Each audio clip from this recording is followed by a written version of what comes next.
Welcome to the Foul Play YouTube channel, Open Mic number 132. Hope everyone's doing well today. It is sunny. I hate to say that because I'll scare it away. Sunny day here in Southwest Michigan. We actually had, a couple inches of snow overnight. So it can easily snow here though through May. I've been told it's never, since we moved here, it's never snowed that late, but we have gotten snow in April. So I'm just going to shut up about the weather here now because we want it to kind of go away. Hope everyone's doing okay in your part of the world and your time zone, and appreciate our European friends staying up late and our Australian friends getting up early and so forth. So anyway, this evening for me, and I guess a lot of us, we're going to be going back in time again to kind of pick up where we left off with various dispatch and radio calls and so forth. Going back to, we've played a lot, but I think we're going to be starting back into the morning of November 5, 2005. And there were several that I had ready from that I didn't get to in our prior list, but I was going through several today, deciding on what to play. Because again, I'm just playing really kind of the highlight reel. There's more calls than what I'm playing now. Some of them there's nothing, nothing to it. It's just a bland call. But there are others that are I can't play them all. We'll be here forever. But certainly they're available in the playlist in the live and on the channel. So I encourage anyone that hasn't listened to these calls to take, a few minutes a day or every few days and take a listen, because they're really interesting. And with that said, I'm sure of the calls that we've got from both the Calumet County Dispatch CD that Seeking Truth got, and the MTSO calls that Rookie got, going back to 2018. I'm sure that we don't have them all. I'm positive of it in my mind. That's my opinion. Anyway, let's introduce everyone that's here in Discord, and we'll say hello to everyone in the live chat. Got a couple of little housekeeping things to take care of, and then we'll get started on these calls. Anyway, in the house, we have Cherie. Hello, everybody, and welcome to Open Mic. Thank you, Cherie. And Susan, I take it you made it just in time, actually. Just home from work. I want to say hi to everybody and happy Mother's Day to all you UK mommies. Absolutely. Happy Mother's Day for our UK moms. I think ours is in May, right? Isn't that right? Yeah. Yes, we're in May. Yep. Yeah. Mid-May. Yeah. And of course, Sister Rhonda. Hey, Jack and Susan and Cherie and everybody in the chat. Hello. It's good to be here again, and welcome to Open Mic. Thank you very much. Absolutely. Yeah. Some of these are good. Rhonda, you want to greet everyone in the live chat? Say hello. Sure. Let's see. Let me start from, I'm just going to try to start from the top, see if I can do it that way. And I didn't realize that it was Mother's Day in the UK, and so I was almost going to have a little freak out, like, what? It's not May. What is wrong with you? But it was just me. But I just want hello to Dark Side and Gloria Glenetsky and Katie did it. Hello. And we have Crockett is in the chat, and Angie Dickinson, Jen R, and Allie's Softball Life, Shandy Elliott, Case 10. How are you doing, buddy? You've been quiet lately for some reason. I have that in my mind. Oh God, I just opened a door, didn't I? Just kidding. We love to hear from you. And let's see, Colette. Hello, Colette. TJ. Great to see you here. Neverly, my homie from the West Coast. And Nan's Life. And Andy B is here. Woohoo, Andy B. Gazwall is here. Cher. Great to see you, Cher. Let's see. I believe right now, Ronald Bass did you here. say Yep. did you say Paul Ward? Paul Ward, yep. Paul Ward and Hugh Frazier. So Oh, that's all I see for right now. But yeah, great chat we got. So it'll be excellent. fun. Yeah, really appreciate you all jumping in with us. Okay, first of all, the Jody calls. As you all know, anybody that's been paying any attention at all to the channel knows that we got a number of calls for February, March 2006.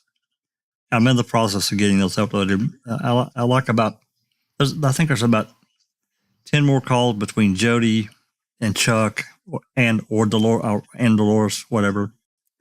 And then there's 3 calls between Tori and Chuck. So about 13 calls total. I'm going to try to get the rest of those done over the next couple of days. I was going to try to do it last night, but Cherie and I, and those in the live chat can think about this. And if you have any suggestions, please let one of us know. And this concerns the Colburn, the Netflix lawsuit. We're looking for the document exhibit that details which one references the 4,000 text messages between the third party, Brenda Schuler, and Colburn and Griesbach. And we can't seem to find it. Now, and I'm not entirely sure that it was tied to an exhibit, but I think it was, or a document. But I think it was, because I know that's referenced, but nonetheless, those were sealed like last April or May. And we got it driven down to around the document 220 time frame. But as to the exact time frame or the exact document, we don't have it. So if anybody has any suggestions or can remember, because I know we went through hundreds of documents and it's mind-numbing. So anyway, Sheree and I spent quite a bit of time last night trying to get that ran down.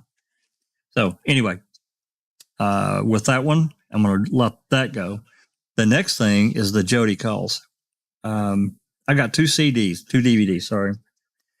The other DVD, besides the February, March 2006, was the end of October, early November 2005. I'm going to pull this up here because a conversation began about somebody said that Jody had told Chuck that she had talked to Dolores earlier and that Stephen, had something about there was another call that we're missing from October 31st. And so I checked my DVD, this recent one that I got, and I'm going to pull it up here. And this is the call log, just like the other one has that you guys have seen. Give me just 1 second. Did it? There we go. Yeah, Jody said she talked to Stephen down at Ma's when he was having dinner that night. Yeah. Well, and then twice later. Yeah. Well, if she did, it's not on here because you can see up there at the top, there's 4 calls on the 30th. There's 2 calls on the 31st. 1 call on the 1st, 1 on the 2nd, 1 on the 2 on the 3rd, and so forth and so on. That's the calls. That's the recent one that I just got.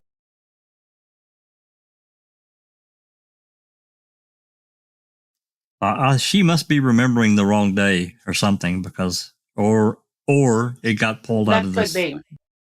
Or I don't remember Stephen going to dinner down there, but he might have. I don't know. That night. Yeah, I just don't recall. Possible. Anyway. That's what Cherie said. said that he went to dinner at Ma's on the. No, Oh. you said I just don't recall, and I said that's what she would say. Oh my God. Kill you. Jeez, come on, man. Sorry. Anyway, I wish I had more to report on that, but I don't. I'm going to go through these and kind of eyeball what we have in our library versus what this call log says. As far as how many calls, I don't think we've got anything in the new DVD versus what we've already got. I would almost bet on it, but I'll double check it just to make sense. Let me turn that off. So, And then, well, I was just going to say, Darkside says, I mind the cops asking Chuck if he had dinner at his mom's, as they said Steven said so. Chuck said no, he didn't. And Fuji Man says, Steven said he never went back and couldn't remember if he ate at Ma's on the 31st. I remember what Fuji Man's saying. you know what? What I just saw? Brother Yora's. Oh my God. Yep. Wow. And Doris is in the chat, and also TTM Fangirl has joined us as well. TTM Fangirl, yeah. Yep. Her generosity and kindness for all those subs she gave us, much appreciated. Yeah. Pocket says, Jack, hey, wondering if you can play the call from jail, 25th December 2005, where he talked to Barb and Scott Taddick in particular. Do you have it? Scott talks on the sides of the fire. That's a great memory. I don't remember the date of that call. 25th December 2005. Yeah, it was Christmas when they were all at Barb's house. Oh, yes. And they passed the phone around, right? Yeah. Yeah, okay. Yep. You guys will have to talk amongst yourselves. I'll see if I can find it right quick. If I can find it quickly, yeah, we'll play.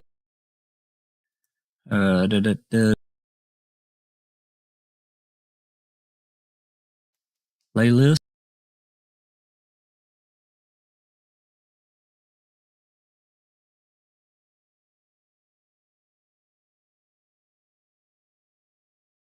And this would be a Stephen calling in to Dolores. Yeah. Yeah. He called Barb's house. Right. That's right. He called. Yeah. Didn't he talk to Bobby the same day? Uh-huh. He talked to several people, I remember now. Yeah, Brendan, I think. Yeah. Yeah, that was before it all fell to the whole shit show started.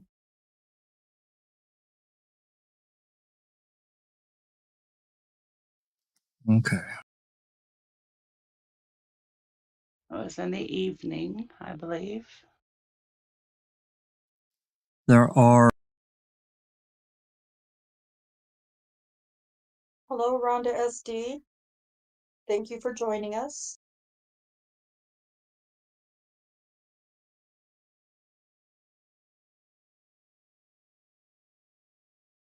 That one probably has a synopsis written on it. If you have that list. Yeah, there's not. They're just dated and timed. There's 9 calls on the 25th. Now that list that Christy made with the synopsises. Oh, I don't have that handy. I know I've got it somewhere, but just not. Yeah, I don't know where to find it. I mean, if somebody's got a time frame, there's several of these calls. And there's the last call on the 25th is at 8:51. The one before that's at 8:28. And it seems like it was right when they were getting ready to have dinner, if I'm not mistaken. Hey, Jazz Naz. Okay, there's one at 18:41, which would be 6:41 around dinner time. It's a 32-minute call. Sorry. That's okay. Is that the one where Paul was a little had a couple have a drink? couple. Yeah. Yeah, I think so. Yeah, those are the things that are kind of coming back to me. Dinner This is time, because yeah. we're This is right a there. 30. It's This time for dinner or this something. this is a 32-minute call. That might be the one, because he talked to a lot of people that day and during the call. I mean, if you guys want to listen to it, it's okay with me. Sure, why not? Okay. It's Yeah, Crockett says it was a long call, Uh-huh. so that's what I remember. Which, hey, if I'm right, well, it's from between Crockett and Susan's memories. If I'm remembering some stuff, it's gotta be there because I don't remember stuff. okay. Try that.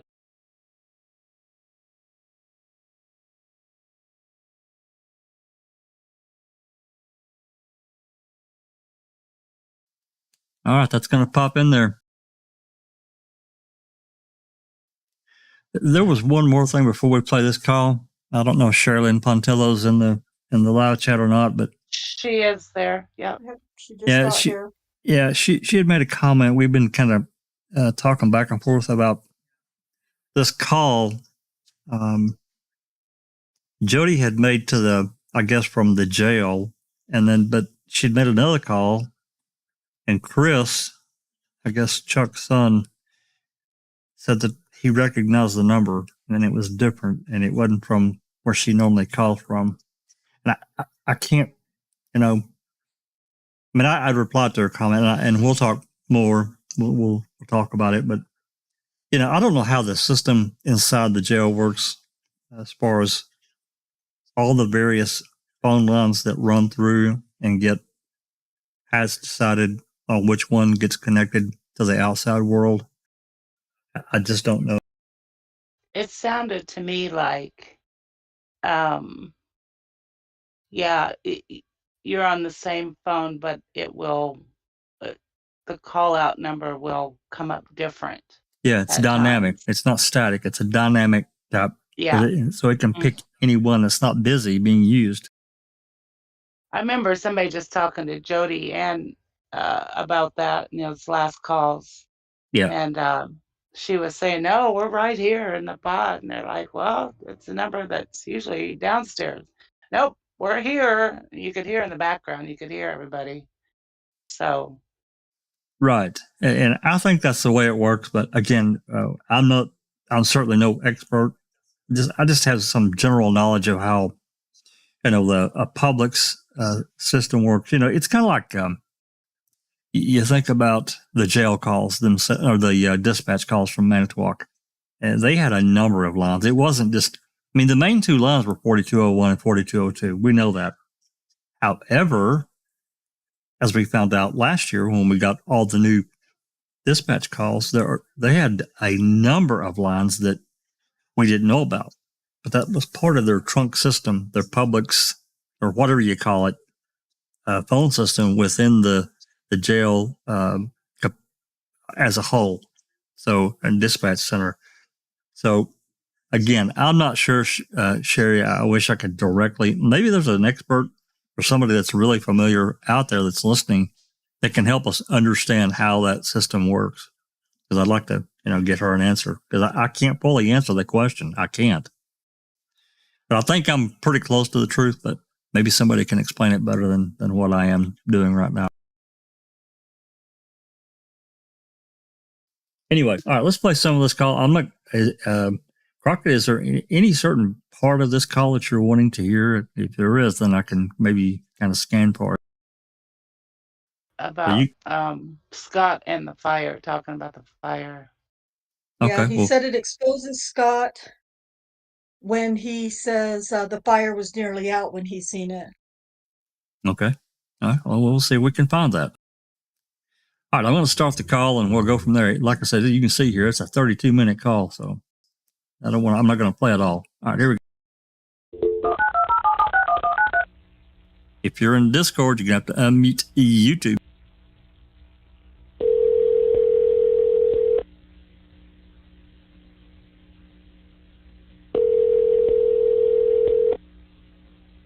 Hello? This is a public communication services collect call from Steve, Merry Christmas. an inmate at the Calumet County Jail. The use of three-way or call waiting will disconnect the call. This call will be monitored and recorded. To accept this call, dial 5 now. Hello? Hello, Merry Christmas. Yeah, Merry Christmas. Hello. Huh? Oh, Oh, hello. hi. Yeah. Huh? Oh, now we're going to have a bunch of noise. Oh. Oh. Yeah? That's okay. So how is everybody over there? Okay. Oh. They got 110 in here, though. Oh, yeah? Oh. What, how many more phones you got in this house? Oh, you can get upstairs and add the fourth one. Oh, well, who's all on them? Well, I gave Stacy one, Grandma one, and I Oh, got Merry Christmas, Dassey. Merry Christmas there, Stephen. Yeah. Stephen. Yeah. Gotta get a tattoo. Yeah. Just below the belly button. I don't know. You have to. I can just let you talk to him and you can tell him that. What? I thought he probably heard it. Yeah, I heard it. You heard it. Yeah. Well, she'd have to shave first, though.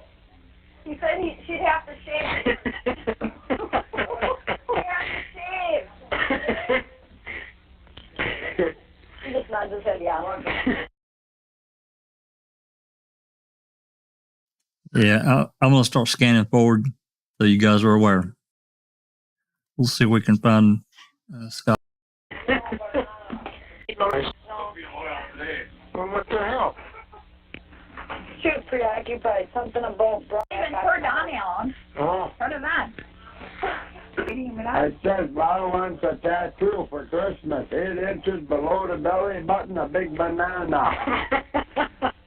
Oh, my God. Yeah. To put the stem on the banana. Yeah.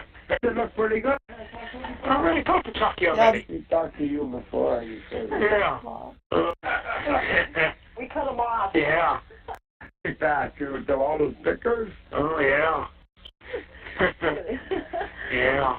There might be a little bit out in there, too. Well, how You know, you shouldn't have told everybody you were going to have a picture taken. And you forgot to look at the photo, son of a bitch. Yeah. You can't even walk out. You got to put chains on you, I heard. Yeah. I don't know. Oh. 26 must be investigating some of this. Why? Because that's what I can't hear her, but Merry Christmas to you. Yeah, Merry Christmas. Talk to her, Yeah. Okay? Yeah. Okay. Because they had something on TV. Tonight? Yeah, again at 6 o'clock. Oh. That they were gonna. They want some answers. They what? They want some answers. You want some answers? Yeah. Oh, yeah? Yeah, they want to know what's going on. Oh.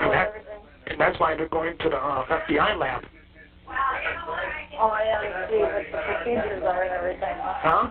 What the procedures are and stuff. Yeah. Yeah. Yeah, I hope they do. I hope she looks pretty.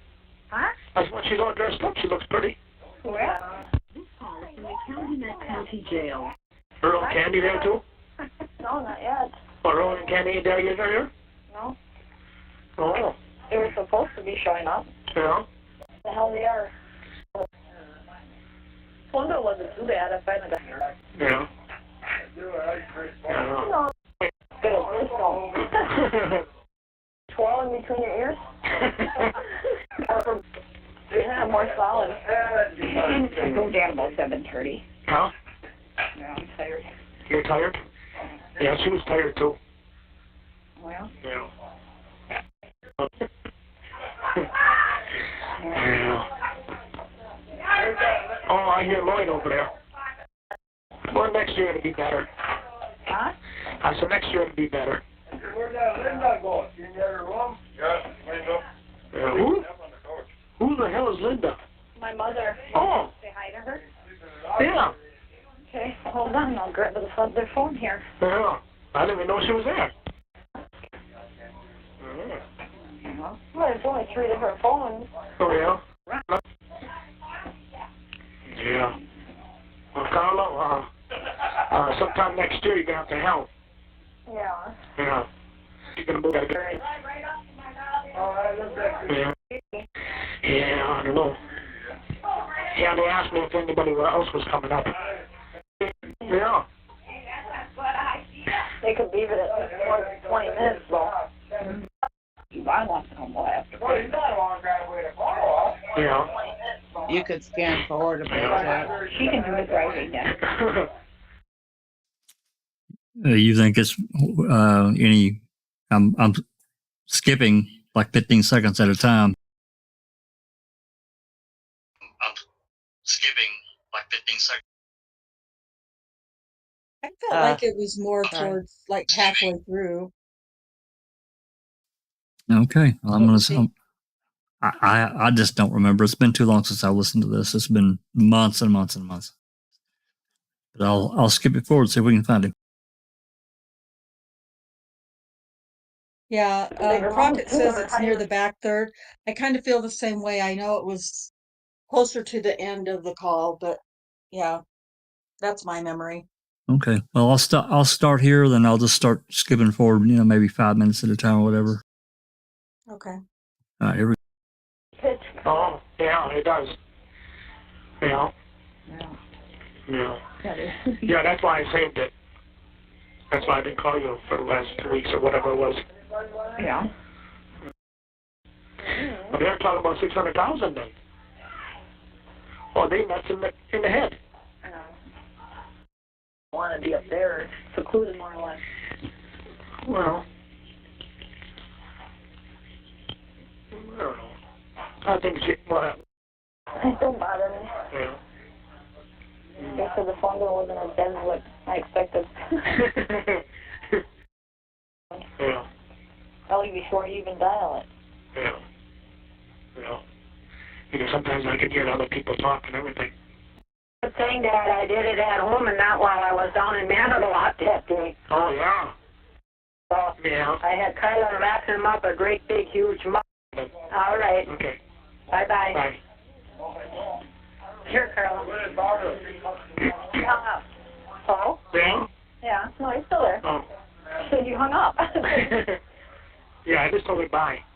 Oh, yeah. Maybe she thought I hung up or something. I don't know. That's our play bed. That's our play bed. Yeah. Danielle's little bed in our room. Oh. We're finally showing Grandpa dolls. Oh. Yeah. Oh. Yeah, you've never seen it. No. See, I told you he'd come over. Well, he didn't want. He's up now. Oh, see? Yeah. Your father just woke me up out of my nap. Oh, yeah. Around and cut.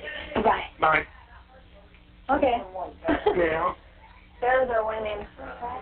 Yeah. Oh, Barbara just got you now. Oh, yeah? Yeah. Oh. Oh. About time. Yeah. Yeah. Yeah, I don't know. Well, like I said, if you want to continue calling here on Fridays, it's fine. Money comes, we got to call an oil company, too. They might donate some. Well, you never know. Might get quite a bit from there. Yeah. Don't hurt to try. No. Yeah, that's what I told her. Yeah, I suppose nothing else. Okay. Well, if anything, we'll talk to you later then, and I'd say have a Merry Christmas. Yeah. Well, humbug? Yeah, bye. Yeah, not much. I'll talk to you later then. Okay, sounds good. All right then. Okay. Okay. Bye-bye. Bye. Someone's going to have to do a detailed scan of that call because it's Yeah. pretty good cross section. And Grab the link on that one for me real quick. I can put it in the chat. Well, I guess if you guys grab the link, you can put it in the chat. yeah, I'll put it in the chat right now. Okay.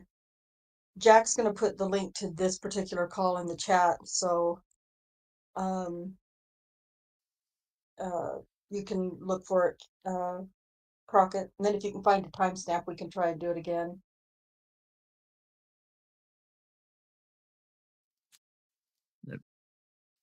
Yeah, absolutely. I mean, you could obviously they were passing their phone around, a lot of people talking on that call. So Yeah.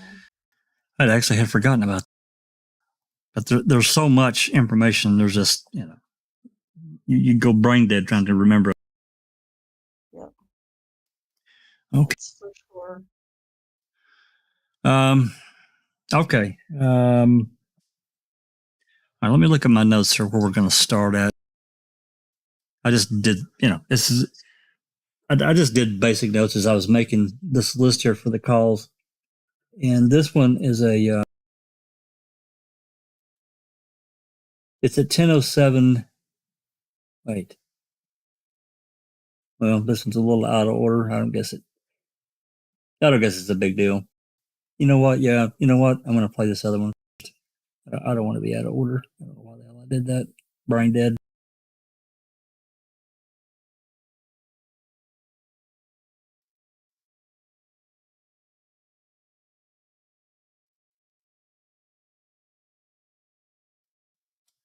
Yeah, this one's at 9:13.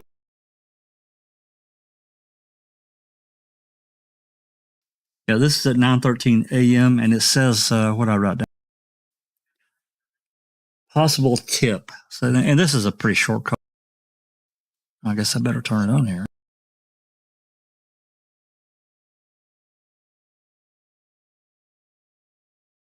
There we go. That's going to pop.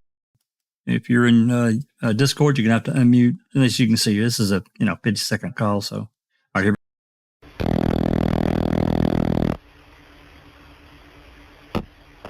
Central County Sheriff's Department, this is Kathy. Yeah, hi Kathy. That girl that's missing from Calumet Avenue that's driving a Toyota green RAV. Yes. What is the license plate on that? Because I saw a truck or a vehicle like that, but I didn't catch the license plate number. Do you have that? I'm looking to see. Okay. Because I copied the license plate number of the vehicle I saw. Okay, it's S as in Sam, W as in William, H as in Henry, 582. No, it's not as in. SWH 582. 582. No, this was 960 something. Okay. Well, thank you for I calling. wanted to check. Yeah. All right. Thank you. Bye. Well, there you go. Okay. This next call, everyone's going to recognize. This is the change of plans. This is at 10:07 a.m. Just a second.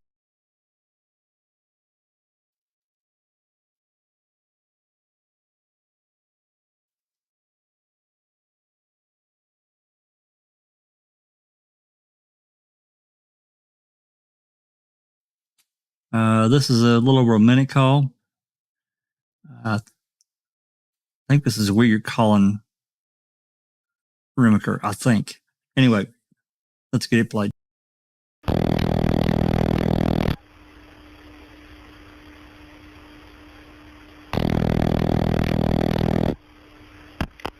Remaker? Maybe. Yeah. Is it 323 or 373?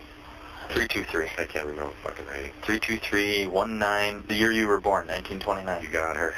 Hey, kind of a change of plans here. Okay. My boss has got something he wants us to do. Okay. He wants us to go back over and re-interview Avery and Zipper again. And now that the search party is out there, he wants to ask them if they would allow us to have the search party come on the property and go through the junkyard. Since the search party is going. Okay. So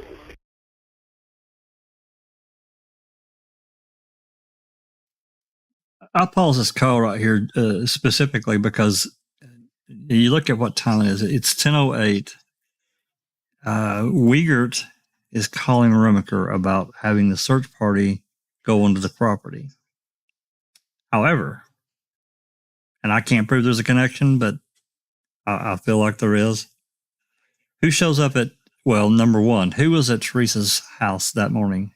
And I can tell you it was Poggle and I don't remember who went with him, and they were allegedly testing the fax machine at Teresa's house to the Calumet County Sheriff's Department to check whatever, I guess number and so forth. And it took them. I can't even remember if they caught on at the time was screwed up, but obviously it was. But nonetheless, and I feel certain that Hoggle was there when Pam of God and Nicole showed up. And they had to know, well, I can't prove it. This is speculatory. I can't prove it at all. But Hoggle was aware that searchers were showing up and that Ryan and Scott were sending these people out to search in various places.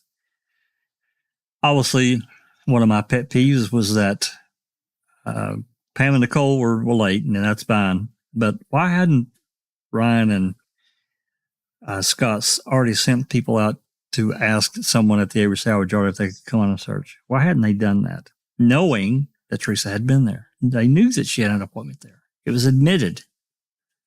But yet no one had been assigned, and allegedly she had to ask, hey, anybody search the Avery salvage yard? Well, no, would you like to go over there? Sorry, I don't buy it. Go ahead. Maybe the RAV wasn't there yet, Jack. Before that. Well, maybe.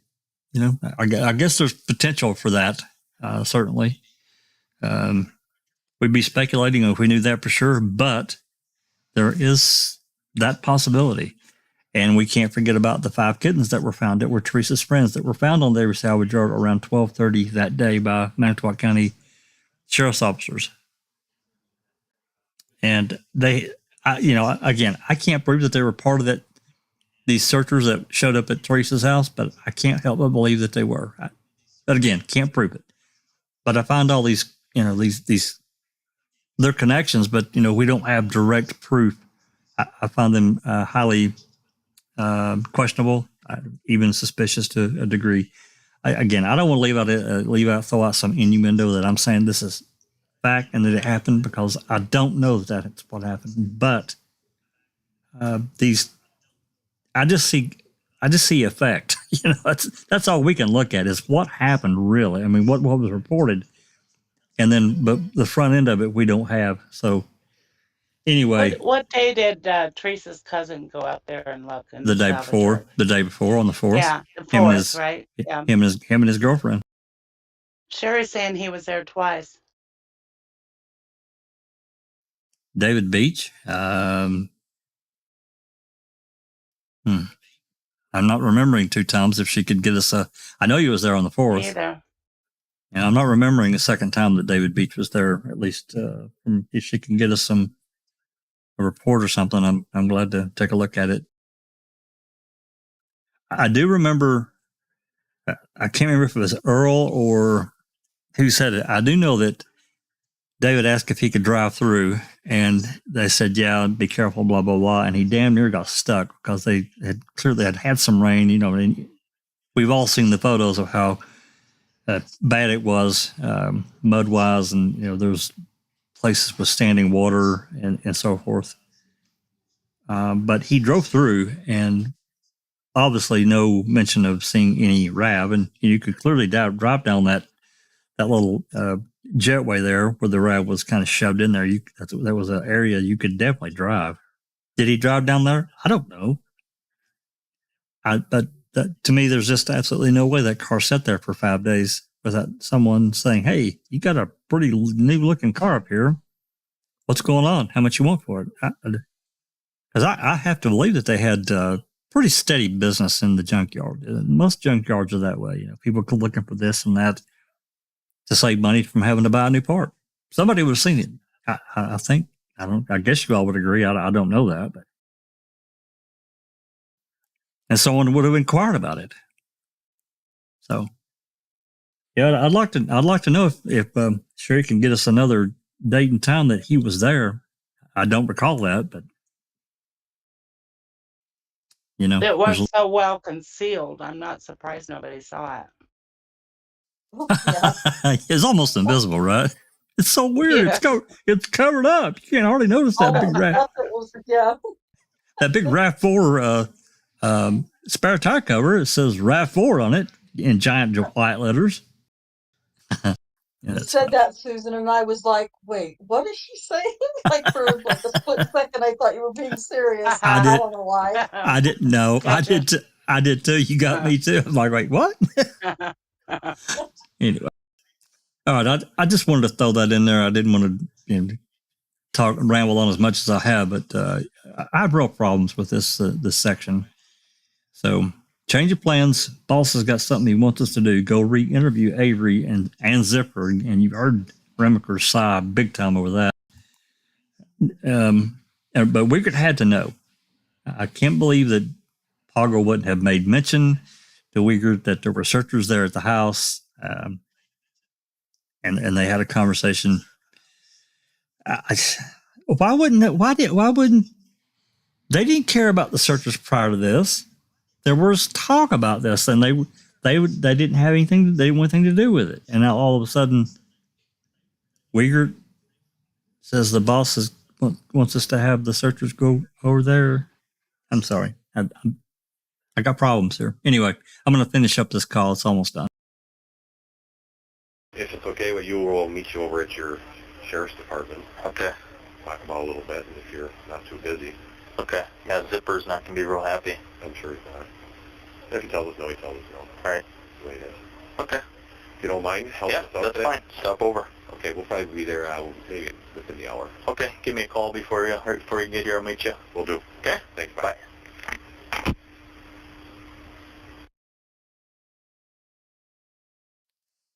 So, comments? Open for comments. Not regarding this call, but Crockett says, Jack, your link contains every call impossible to locate. Call 25th of December 2005, other than by elimination. Oh. Must have sent the link for the whole. I clicked on that link and it brought up the specific call. Did it? I'll get you the specific call link. It may be for yeah. You know what? Yeah, I can see where it would have brought up the call list. Hold on, I'll get you that. Let me load this call. The one that comes up on the screen ready to play. It's got all the other ones to the side. That's what I've got. Yeah, that's what I have. It's call 302. Yeah, I'll get you the exact call. Just a second.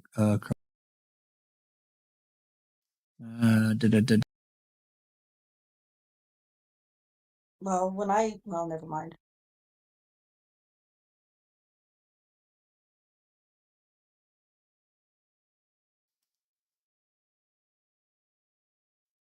Okay, I put it in the live chat. That should be the specific call for the one I scanned.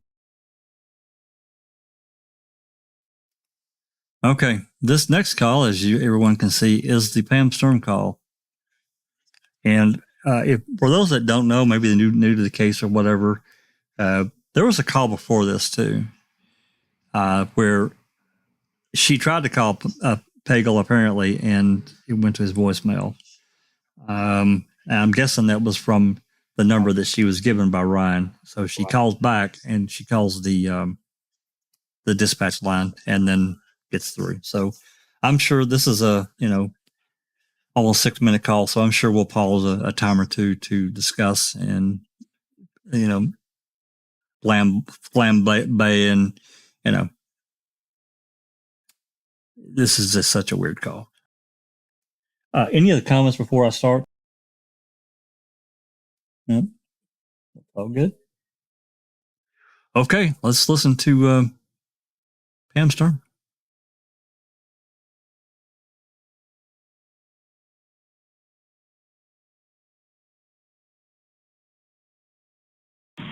Lincoln County Sheriff. Yes, is Mr. Pagel in, please? Sure. Hold, please, I'll transfer.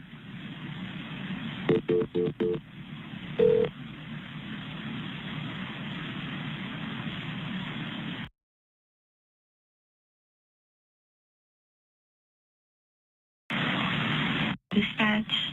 Okay, I called to Mr. Pagel's answering service was on. Okay. Okay. Okay, we are at Avery Salvage.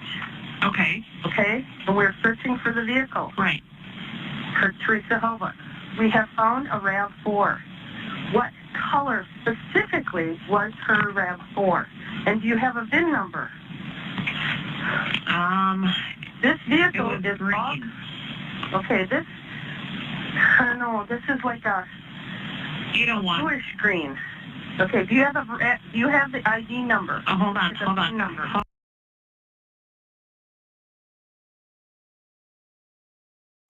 It's a bluish green. And what's the VIN number? Well, number one, that's weird. But number two, as we found out here in a few minutes, you just have all kinds of problems finding the VIN number, according to what you said here later. Why are you asking for it now? I don't know. I thought that was weird. All right, moving on. Hold on. 801. Can you call dispatch right away? Do we have a... And for those that don't know, 801 is Poggle's badge number. He is 801. VIN number? The VIN number. It's not on the side, Nick. Go on the other side.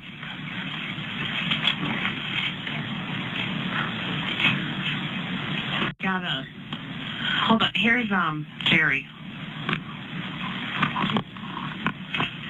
Hi, this is Sheriff Poggle. Oh, Sheriff Poggle. Hi, this is Pam Sturm. I'm on the search for Teresa Halbach, and we found a RAV4. You did? It's a bluish green, though. It's more blue than green. We just wanted to know if you got the VIN number for that vehicle. Yes, we do. We do have a VIN number. Don't we get the VIN number? I can't find it on the... Where is the vehicle at? On that Avery salvage. Okay. It is all covered up. It's all covered up?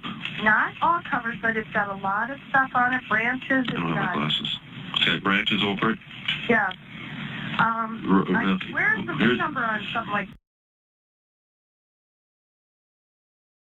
It's all covered up? It's all covered up? Well, not all covered up. It's got branches on it. Yeah, we didn't leave it all covered up. What do you mean it's all covered up? Right. Exactly. What do you really mean? Well, it's got stuff on it. Oh, so it's not all covered up. Oh, okay. Just some stuff on it, but it's not all covered up. Right. Say right. what you mean, girl. Well, again, we'll talk about the stuff on it here in a few minutes. All right, here we go. Would probably be on the windshield or underneath on the dash, driver's side. Yeah, driver's side. Nick. Looks through the front window. Through the front window. Mm-hmm. I'll give you Investigator Wiggard. He's got the the VIN number here. Okay. Hi. Are you looking at it right now? Yeah, we can't find that VIN number. What color is it? It is bluish green. Does it look like a newer one? Yeah, it's the 99 to 2000. Is there any? More of a bluish green, though. That's why we don't want to put, Is there any license plates on it? No plates on it, but it's a little covered up. It's weird. It's covered up. Okay. Some of this. Can you get to the front of the car? Yeah, I will. It's Lemieux Toyota sticker on it. Does that have it? I don't know if they had a Lemieux Toyota sticker on it. I don't know about that. Is that okay if I go in the car? No, do not go in the car. Do not touch the car. Yeah. If the doors are locked, why would she ask if it was okay to go into it?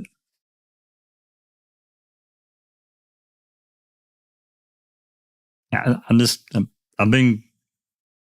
not trying to be facetious about it, but. Well, but these are logical questions and comments, though. That's not about being facetious.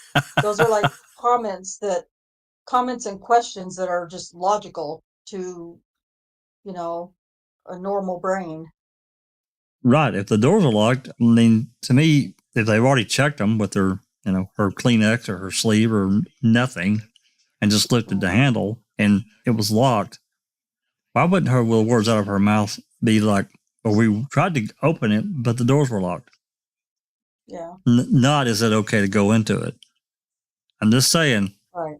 My personal feeling is that car was not locked. That's my personal feeling. I don't think so either. But of course, Kratz had to make it how to lock the door, so there was no hanky-panky going on. Right. Again, that's opinion. I can't prove it. All right. I'm going to continue on. Stay on the outside of the car, go over to the front on the driver's side. Yeah, I realize that. I'm in the business, so I kind of know, but I can't find a VIN number. Yeah, I don't think you I'm picking can. up the wipers. Okay. There is, can't find the VIN number. Isn't that funny? Oh, here it is, Nick. I don't have my glasses. You don't have your Got it glasses right either. there? My daughter's with me. Okay. Okay, hang on. The last four digits, 3044. Okay, hold on. I gotta find it here again. 3044? Yeah. Okay. Can you go even more in? I don't know. Nick, can you look at any other numbers? There's some people out here, so we have to be careful. And, there's some, I don't know if they're employees or who they are, but they're like... Does anyone else find that a strange statement?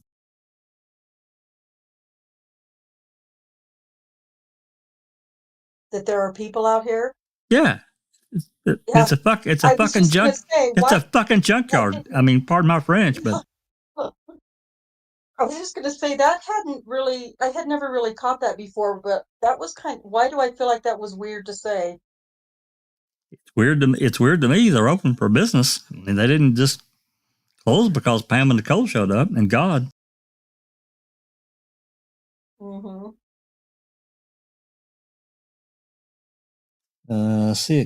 See a comment here by, I can't see it on the screen.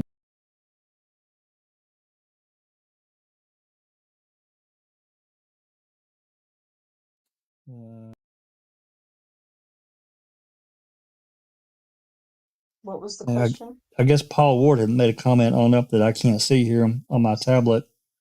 Paul says you would have thought, yeah. Go ahead. Paul, you would have thought that we would have been on his way to MTSO to meet up with Remaker, as he said in his phone conversation 21 minutes prior. Yeah. Yep, that's exactly right, man. All right, let's move on. Let's continue on with more Pam Sturm. Okay, Nikki, can you see any other numbers? Yeah. Say it real slow, Nick. Can't see the very beginning numbers, but here goes.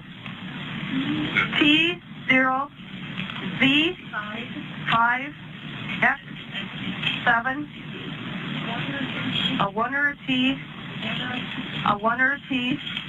Okay, where are you? 30, is that the number? Where are you? No, you're going to tell me if this is the car. Okay, stop. I can't tell you anything. Where are you? I'm at Avery Salvage. Okay, are you on their property? Yes, I am. With their permission or not? Yes, sir. Yes, sir. Okay, stay right where you are. Do not touch anything. Do not go anywhere around that vehicle. Stay right where... What's your phone number? Is this it? I don't know that. Okay. What's your phone number? What's your phone number, Nick? 920-941-0211. I'll call my number. This is long distance. You need to dial the entire number. Okay. Stay where you are. Do not touch the vehicle. Do not let anybody else touch the vehicle. Don't touch it. Don't touch it, Nick. And I will be calling you shortly, okay? Well, I hope you can get me, Okay, just stay where you are. I'll find you. Well, we asked this guy real nice to come in here, so I hope... If you have a problem, you dial 911. Gotcha. We'll be on our way. We're going to have somebody over there as soon as possible. All right. Okay, thank you. Bye. Bye. I don't know. Weird call. I'm sure in the, in any circumstance that, this phone call like that's going to be a little odd, but there's just sections of that. Yeah. Before I make a total ass of myself, well, I might already have, but who was that? Was that Pam of God and Poggle or Uyghur? Well, it was Poggle at first. It was a dispatcher. The dispatcher called 801, which was Poggle. He got on the phone for a short time, and then he handed off the phone to Uyghur when because he's, I guess, the lead investigator. Uyghur got on the phone. Okay. Fuji man. You don't have to laugh at me. I just didn't recognize the transfer.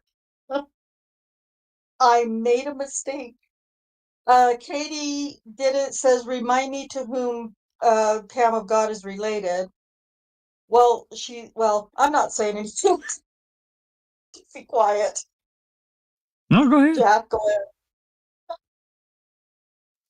She, if I'm remembering correctly, she is a distant relation to either Teresa or Poggle. I don't remember which. I know. Teresa. Well, I remember Pog. Oh, She's related to Teresa. Teresa. Yeah, Okay. that's what. Yeah, I think there's a. Okay. It may even be by marriage. We would need Jinx to clarify that. Teresa's her second cousin or something. I think it's she's if I remember right, they're married through marriage. There also might be a connection to Pago. It seems like. Yeah, that too. I remember something like that too. That's why I was going to say Poggle through marriage, but I also I do remember Teresa as well, some way. Teresa's cousin. Yeah, that sounds right. Best that I can remember. But this call, there's a lot of things in that call that I don't know that I guess that irritate me as time has went on. It's all covered up. No, it's not really all covered up. There's some branches and stuff on it, and there were, I guess.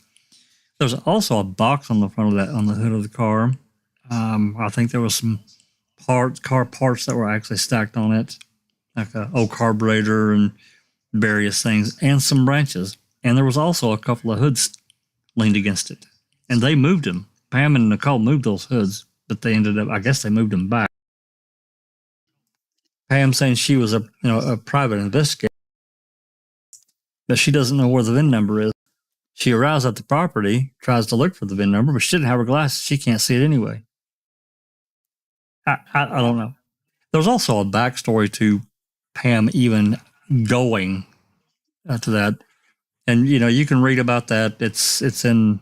I'm pretty sure that it's in the CASO report, but if it's not, it's otherwise we have it about this backstory. She had talked to someone the night before and found out there was going to be searchers the next morning, and her and Nicole showed up late, of course. But I just have a lot of that too, and I don't remember where I remember reading that or hearing that, but I do. She was talking to another family member. I don't remember the exact relation, and that's how she found out there was going to be a search the following day. Also, keep in mind again this other call that I played prior about having people go search the property, and I can't help but think that there's not a connection. I believe that. It's my personal opinion. I'm not asking anyone else to believe it, but I don't know. I just see end result. The weirdest part, we all agree, I think, is that they didn't look in or try to see if she was in there. It's like they knew she wasn't in there. Exactly. And Darkside said, heck, they could have used Pam's blood. That's a whole other rabbit hole. Thanks, Darkside. Sure says, why was Pog all giggly? Yeah, that is a good question, because it certainly wasn't a funny situation, and she was giggly and kind of giddy. Yeah. And, there at the end, bye. Well, she had just put herself at the top of being a star witness at that point. She's like, oh, absolutely. And her pre-trial and trial performance was awful. Yeah. on the Rotten Tomatoes scale, that's up there at 100 and plus. Yeah.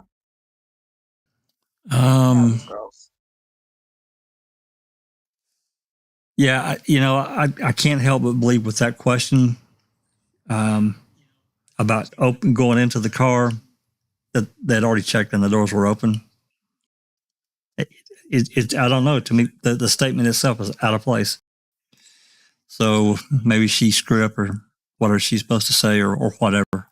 I don't know. I'm making a lot of innuendo, and that's really bad for me to do that. But hey, there's Sapper Cop. Yeah, the call was a setup. I can't help but believe that too, Sapper. I really can't. Danny Mellis, welcome to the chat, and I don't recognize your name, but I'm sure you've been here before. But Danny says, with the battery disconnected, wouldn't someone have to manually lock the doors by flipping all the latches? Yeah, I don't know about a 99 Toyota. I had a 2001 Tundra, and I don't think I ever had a battery situation with it, but I do remember that, and it had the keyless fob, and the alarm. So when I get out and went in wherever, I hit the lock, and it would beep and lock the doors. It seemed to me like if I manually locked it and I closed the door, that the lock would automatically pop open. It wouldn't lock. You either had to do it with the key in the lock mechanism or with the keyless fob. Of course, now that's 2001, different situation, but yeah, I couldn't answer it for you. I don't know. I think what Danny's saying is correct. I think that's right.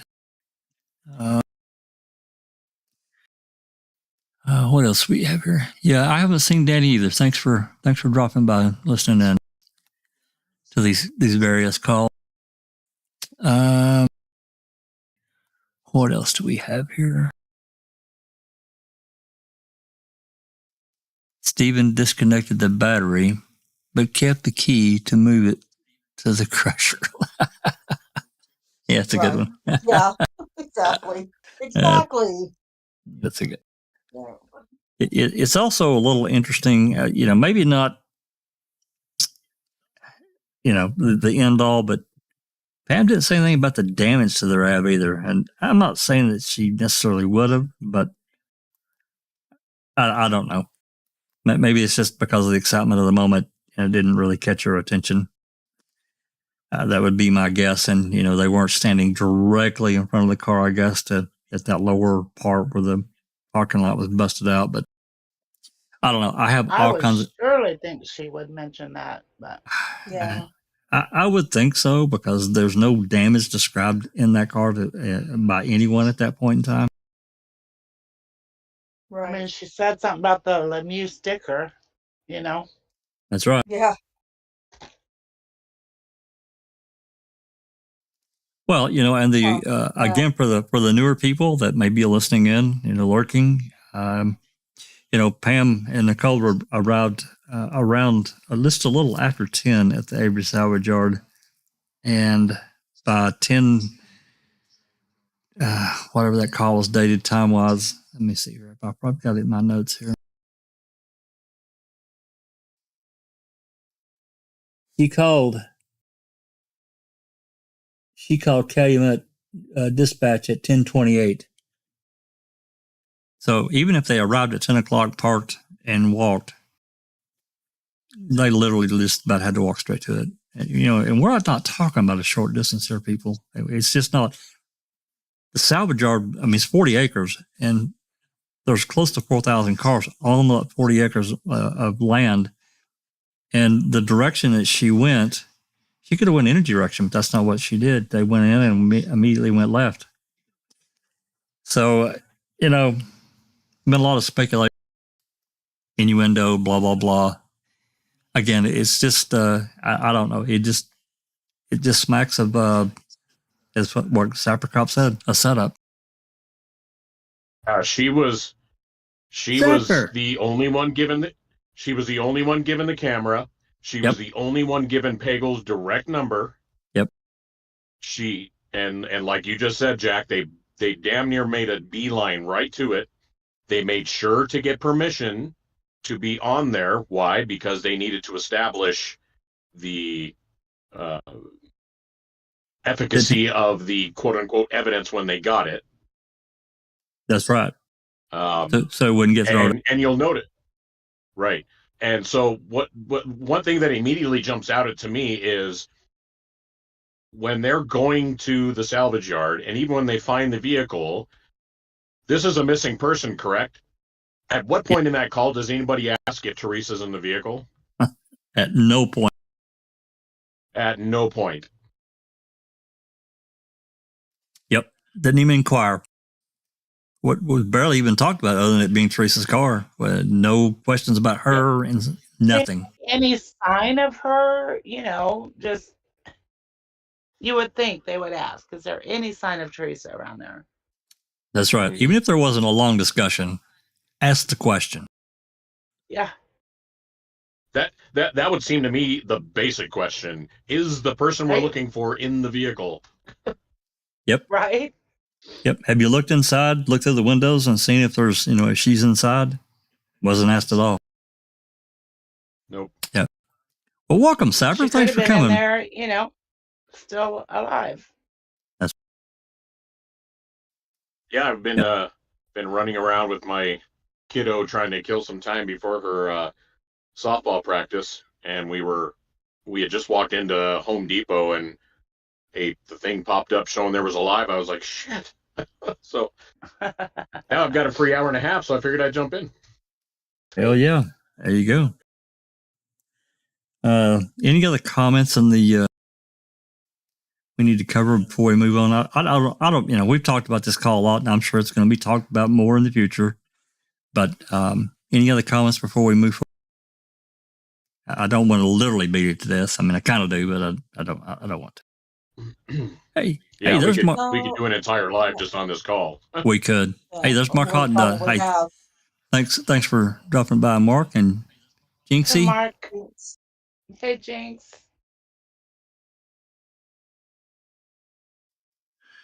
Okay, this next call is I think this is Remaker on his way to the Avery salvage yard. I think that's what this call.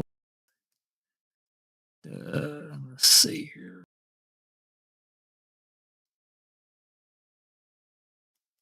Okay, that's going to pop in here. This is another short call. It's only like 45 seconds, so I'm going to play it. Here we go.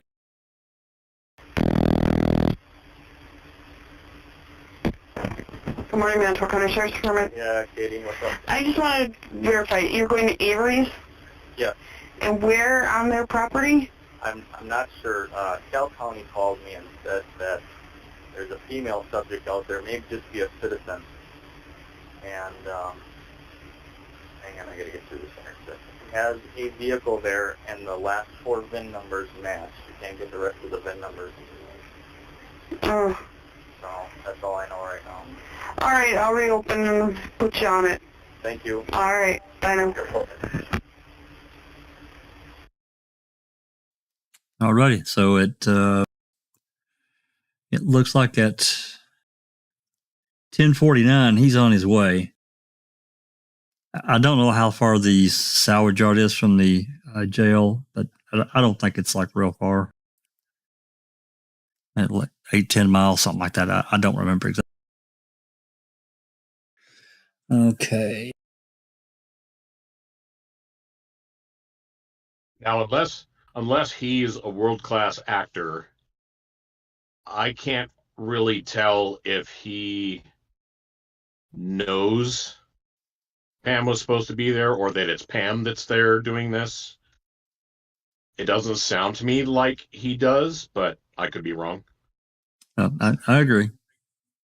I agree. I'm not sure that he actually knows either, but Remaker for me is kind of on the, I don't know. I guess I'm just thinking about the call that he had with Herman when, he went out and on the third or fourth, whenever the hell it was, and they did the walkthrough, and he tells Herman, he's like, I don't think the guy's involved, in my gut feeling, talking about Avery, talking about Avery. So, yeah, I don't know. Okay.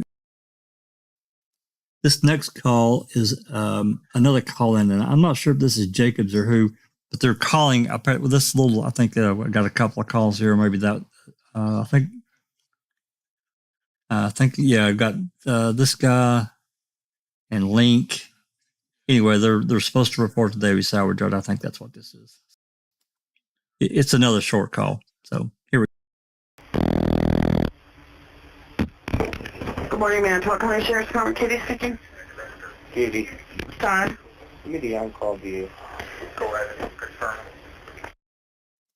It's Todd. Okay. Is she dead? We'll just no. We didn't find her, just a vehicle?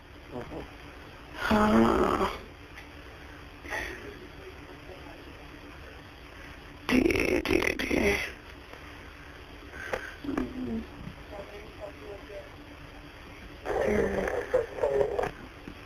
323-6348. 6348, thank you. Yep, bye. He was looking for a phone number. And that was Todd, so I'm guessing that's Todd Herman. This next call is going to be Link calling in, I think. What I've got written down. She was the first one to ask if they had found Teresa. Yep.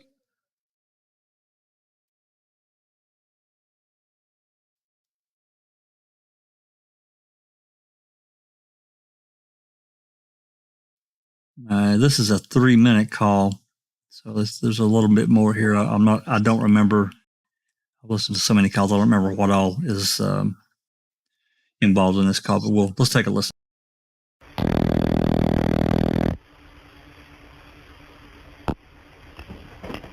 Manitowoc Sheriff's Department, Lori speaking. Hi, Lori. This is Jim. Hi, Jim. Detective Remaker is asking that you and Jacobs come out to Avery's auto. We had an anonymous tip out there that this girl's vehicle was found in the junkyard. Yeah, I have an issue here. Anonymous tip. Maybe she doesn't. We've talked about this before. Maybe she doesn't know that it's not anonymous at all. I don't know. I just, maybe I'm making too much out of it. I just had to make the comment though. All right, here we go. On the Calumet County search. Don't turn on something. Call Jacob. I'm sorry? Did you call Jacob? Well, Dave is asking for both of you to respond. Okay, I'm over in west of Appleton right now. Okay. So I'm not going to be there. It'll be a while before I can even get there. Okay. You saying the car is where? In the junkyard at Avery's? At Avery's junkyard. Yes. Avery's Auto Sales? More? What? You're cutting out, Jim. Hello? Yes? Jim? Hello? Hello? You're breaking up. Yeah, so are you. Okay. I'm going to go outside. Maybe I can get a better reception. I'm in a metal building right now. I'm sorry. Where's Dave right now? Excuse me? Where's Dave? Dave is at the auto sales right now, the junkyard. Along with 3 county units, and then we're sending a state unit, and he wants both of you there. I don't even know actually what's going on. Okay. Besides, the vehicle's there. The vehicle is there. The vehicle is there. There was an anonymous tip that was called in today, and we also have a Calumet County officer heading there. Okay. Nobody said that she was located so far, just the vehicle. Well, if the vehicle's there, she's there somewhere. Yeah. But what's Dave's number? Can you transfer me to him? Sure. Hang on a minute. 278.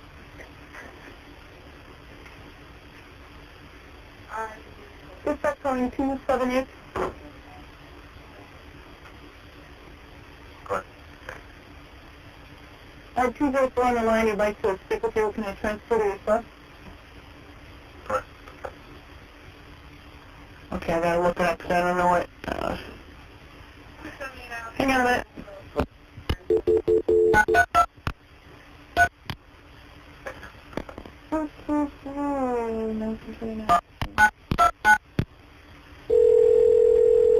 now the gas in the billing system.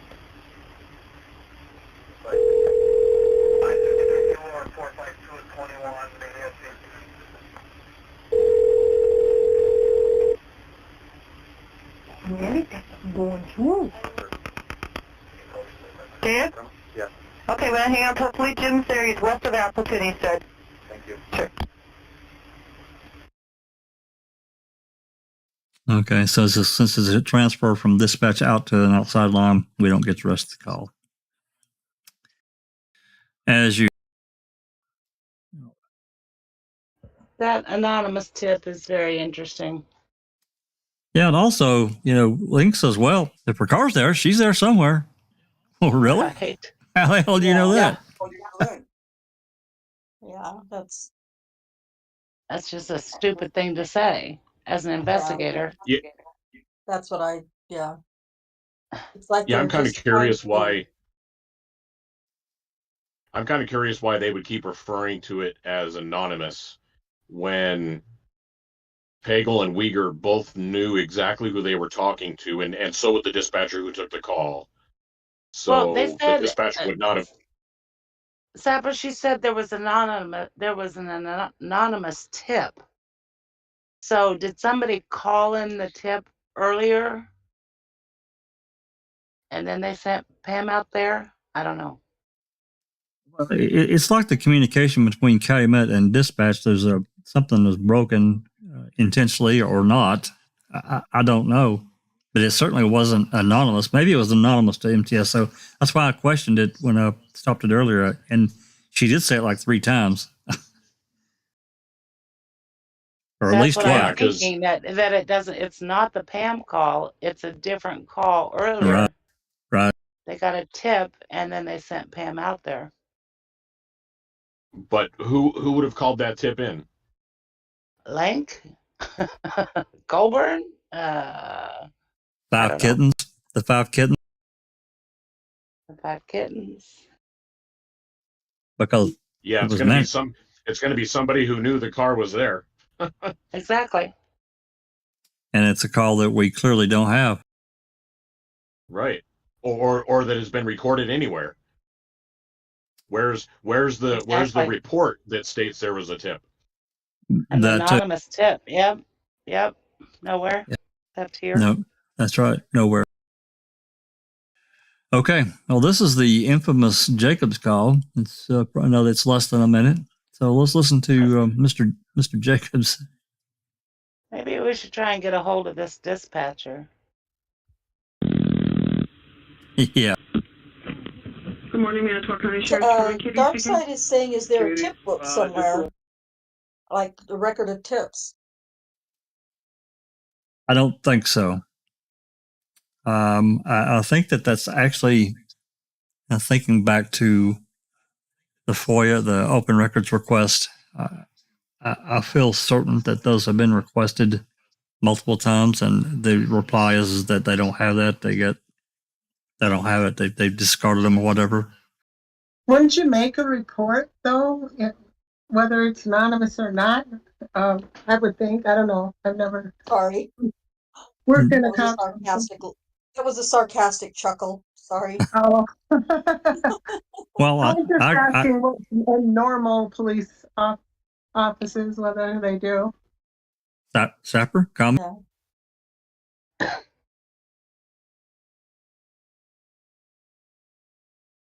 Katie is saying if they had a tip that the car was at the salvage yard, they wouldn't send a civilian out to investigate.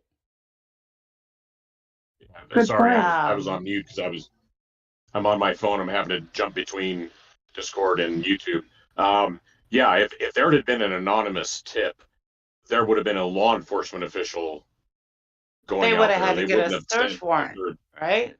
Yeah.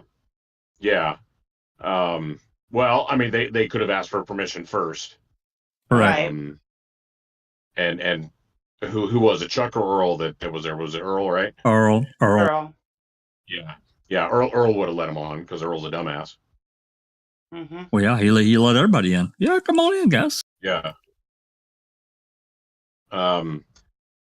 So that, And that really makes me think that, like you said, Jack, I think there's a break in communication between the two dispatch or the two agencies initially.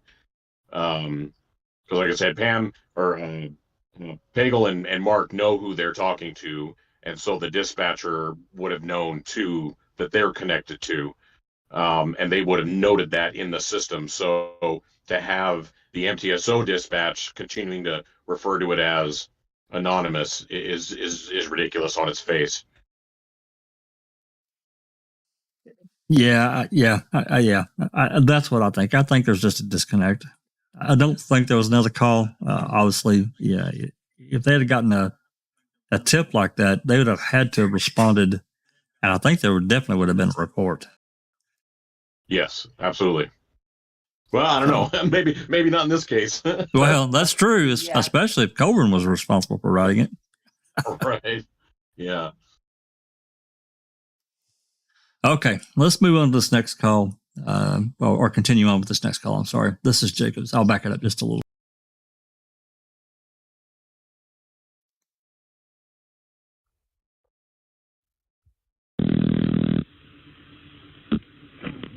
Good morning, Manitowoc County Sheriff's Department. Katie speaking. Katie, just rolled into the parking lot. Can you tell me, do we have a body or anything yet? I don't believe so. We have Stephen Avery in custody, though? I have no idea. Oh, I heard him say pick up that party. Oh, no, we have, while Pete is sitting up there waiting and stopping people from going in and that, he found somebody with a body only warrant for our department. Okay, do we have, all right. So how about the remittance? Yeah, your best bet is to talk because nothing has come through. We have the vehicle. That I know. All right, thank you. What more, I don't know. All right, bye. Bye. And this is part of there's actually a chain of calls on the MTSO dispatch, some of the newer calls we got last year that this was part of. This call's coming into dispatch. This was one of them. Also, we've had it longer than that, but yeah, it's an interesting call. Do we have a body yet? Do we have Stephen Avery in custody? Well, why would we have Avery in custody? Nothing's... Yeah, he jumped a big hurdle though. Well, because that tells me Jacobs is probably pretty close to the inner circle and knew what was supposed to be going on. But he jumped the shark by asking the stupid question. Yep, I agree. Yeah, because that's way premature to be asking for a specific person to be in custody. It's found on the salvage yard that a lot of people have access to, but you're asking about Stephen specifically. That's right. That's right. I believe the term we have for that is bullshit. Okay, this next call is this is right after that was at 11:36. This is at 11:37. Apparently it's going to be a short call. It says MTSO on scene call in. All right, let me pull it up.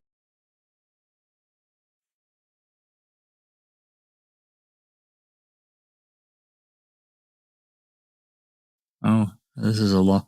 Well, maybe I hope I got the right link. I'm not playing the entire 41 minutes, but we'll play a little bit of it here.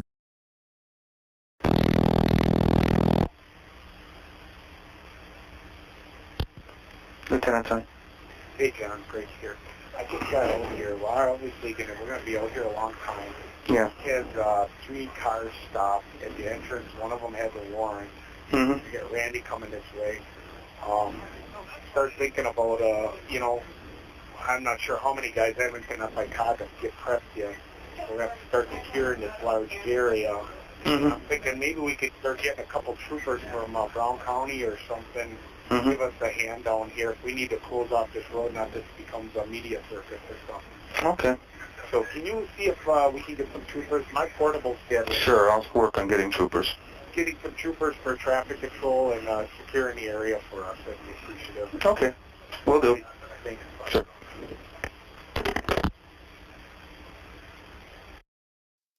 Yeah, this is a series of calls that And that's why I tagged this one, because this officer's out there and he knows it's going to be a media blitz because it's all surrounding Avery, and it's going to blow up.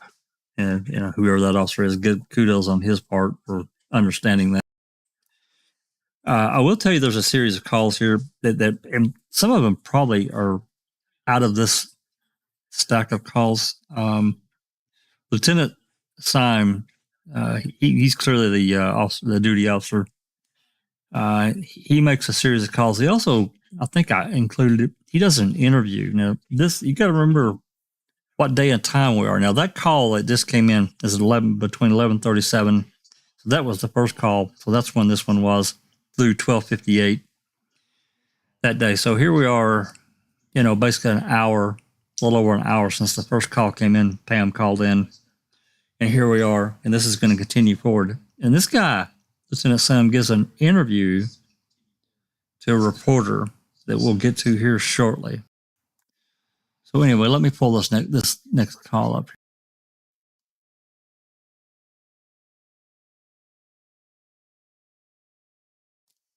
Yeah, this one's 1 minute 39 seconds. And I think this is what I wrote.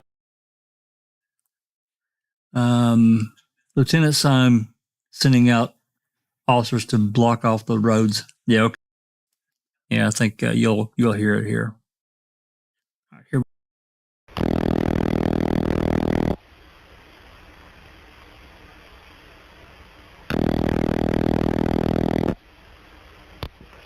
Lieutenant Syme? John, yes. Looking at this, I heard the media has been down at the office. Yes, TV 26 is out in the back. Let's hold on for a second. Please hold. Let's work on. You got enough guys to start setting up a roadblock here, and maybe until we can get maybe highway department out here. Let's maybe block off, close the road at Larrabee, Q Queen, and Jambo Creek Road. Okay. And let's get this. So yeah, I'm working on state troopers right now. Get them out there. Did you have the highway department already notified? No. Hold on. You two, grab your squads. You up to Q Queen at Larrabee, block off 147. You go to Jambo Creek at 147, block off the road, no traffic through. Move it. Q and Larrabee there. On 147. There, I've got 2 rolling already. Just walked in the door. And then maybe when you get caught up, then we could see. I'm trying to get the crime lab, as I understand it, you want up there, and I've asked for 2 to 3 troopers at least. Okay. So I'm working on that, okay?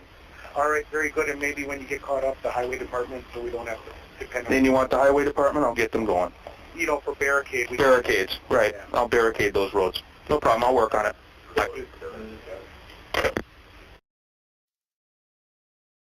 You two move it. I'd heard that before, but when I played this, I was listening earlier to some of these calls to pick which one I caught that. I apparently hadn't caught it before. So anyway, interesting little call. They're going to block off the road. And again, this call comes in at 11:41 a.m. So an hour and 15 minutes after the first call comes in. Moving forward, if there's no questions. Yes, okay.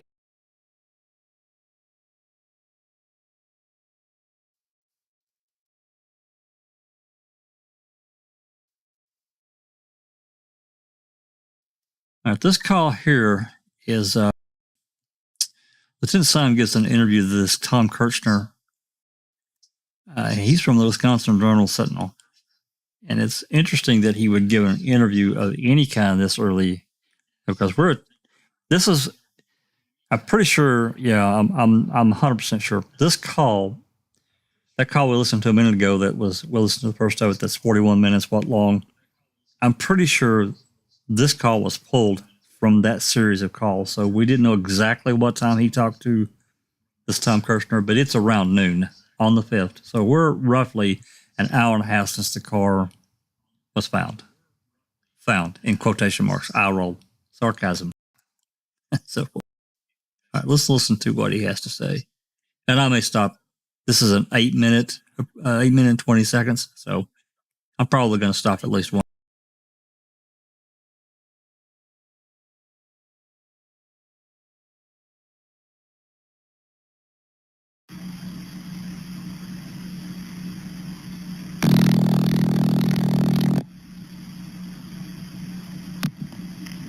Lieutenant Time. Hi, Lieutenant Tom Kircher at the Journal Sentinel. Yes? Just calling about the missing woman, Teresa Halbach. Yes. Just trying to get any details at all. We haven't had any stories yet. I'm just aware of some other media reports about it. So. Okay. I don't know if that's something that two departments are handling? Or Actually, it was originally reported through Calumet County. Okay. She was seen in our county. We're now investigating that end of it. Right. I believe also Brown County might be involved. Okay. But I know for sure that Calumet County and our county are involved, sir. I don't know of any news release at this point that's going to be released. The chief investigator from Calumet County would probably be the one that would be releasing any information at this time. All right. And so I really don't have anything. I just got in. We're rather busy right now, to be honest with you, running around, but we don't really have anything that we can release that I know of. Okay, well, just real quick then while I have it, is it correct Monday was the last patient? I'd have to take a look at the paperwork, sir. I'm not quite sure what the last day that she was actually seen. Okay. I believe it was Monday, but I would have to take a look at the report itself. Okay. And then the other thing that's been reported is that she had spoken with Stephen Avery, and that was the last person as far as in our county, I can verify that that information is correct. I'm not sure if there was any further information in any of the other counties. Yeah, I'm going to pause that right here. That information is correct. How could he possibly know that? How could he possibly know that Stephen Avery was the last person to see her? And why would he say it? And why say that? That's what I'm thinking. Why would you say that? There's zero proof of it at this point. They've not even done any investigation. Nope. But the one station had been out to talk to him already, right? Yes, whichever I mean, one it was. he was in the Couple of them, news. actually. Yeah. WBAY, or wasn't it WBAY that went out there and talked to him on the 3rd or the 4th, whenever the hell it was? 4th, yeah. Well, So, I think the simple answer is the trigger of the story to start is the finding of the vehicle. That's what triggers all the further story to start being put into place, and that's just part of it. Yep, I totally agree with that. Totally. So, if this guy gets on and says, well, unnamed sources at MTSO says that the last stop was Stephen Avery's at the Avery salvage yard. Well, there you go. Yep. Alrighty. Yeah, because we know just a mere 2 hours before this, when Wiegert is talking to Remaker, Wiegert thinks that Zippers was the last stop. That's right. That's exactly right. So let's do a little flip flop and make the salvage yard the last stop, and voila, we have a suspect. Yep. And once you get it in the media and start that tunnel, yeah. All right, let's continue on. They've gone any further as far as information, but as far as our county is concerned, yes, that would be correct. She was there to take a photo of a vehicle? Apparently that's what she does, is take photos of vehicles to put on the internet for sale. Yeah. Can you tell me why you spoke to him, but what he related to, or how I would characterize him? Well, I didn't talk to him personally. I believe the last that I had heard from the detectives was that he was denying that she had left. He had denied any involvement in her being missing. Yeah. So, could I label him, so to speak, at this stage? He's a person of interest. Off the record, as far as I'm concerned, a person of great interest, but he's a person of interest. Being fair about it is a person of interest, but I'm not the one running the investigation. I'm the shift commander. So, do you know when they spoke to him? No, I don't, sir. It might have been the next day. The detectives actually took care of that, and though I am the shift commander and I know they go up there and they talk to him and everything like that, I don't keep track of exactly when. Yeah. As far as you know, only the one time, though. I think they've been taking a very interesting interest in him. However, I really couldn't tell you how often they've been up there. Yeah. I realize I'm tossing a lot of questions in me now. Yeah, and some of it I can't release anyhow. So. Right. Do you know how it was first reported that she was missing? No, I don't know that. I was on my days off, so all I did was search the missing report coming in from Calumet County, and then us doing the follow-up for Calumet County. So I don't know who initially reported her missing. I would assume it must be a relative. Sure. Do you happen to know how you became aware that she had seen Avery, or was that through her? I believe that she has a schedule that she follows as far as going around to these different locations. Yeah. That would be what I'm assuming that. I know we were able to track it, and he did say that she was there. Okay. Do you know, I noticed on the web that she worked for something called Pierce Photography in Green Bay, and, you know, is that still I really couldn't tell you, sir. Again, I'm not an investigator. I'm just supervising, so the little details I don't know. I just try to keep the big details in line. I know she was working to take photographs of cars for putting them on auction. I do not know who she actually worked for. Right. Okay. And I would have that information if I had the report in front of me, but I don't have the report. Yeah. Would you hold on just for a second? Sure. Go ahead, 496. I tried when I can give you a call. 10-4. I'm sorry. Somebody's trying to get a hold of me now. Have you? Is it something where you've actually put out notices or bulletins at all, like photos of her? Is it, I believe there was information put out through the news media. I know I've gotten a call or two from people that were concerned, that had suspicions, but nothing has come in as far as leads that I know of that have been solid. But again, I'm not the lead investigator. Most of that stuff gets sent to the lead investigator, and he'd have that information. Okay. I just wondered if you guys had a photo you could send us so we could use if you're... Calumet County probably would. I haven't seen a photo. Do you know, besides Avery, others you've spoken to in your... I really couldn't answer that one way or the other, sir. Okay. Yeah, I know he was a person of interest. I'm not sure who else was all talked to. Again, the detectives were taking care of that. Yep. Okay, as best you know, she was traveling alone. My understanding is she was alone. Yeah. Okay. All right. I do have a call into Calumet. Are they... I don't know if you call them the lead, but I guess they're the lead in the sense. They would be the originated with them. You're right. They'd be the lead agency. And then Brown. It actually would be them as the lead agency, then us, and then Brown, because it's the way the trail went. Yeah, why Brown? I believe it's because where she was working, and I think, well, I'm not really sure on it, but I think something like a fax or something was sent up there, and they were looking at the times and everything, and she might have been up there, but we're more concentrating on ours. So again, you know, I only can give you kind of bits and pieces on that because that's theirs, what they're working on, and you know, my gut reaction is that we're going to be the lead in this eventually. Okay. But that's just my gut reaction.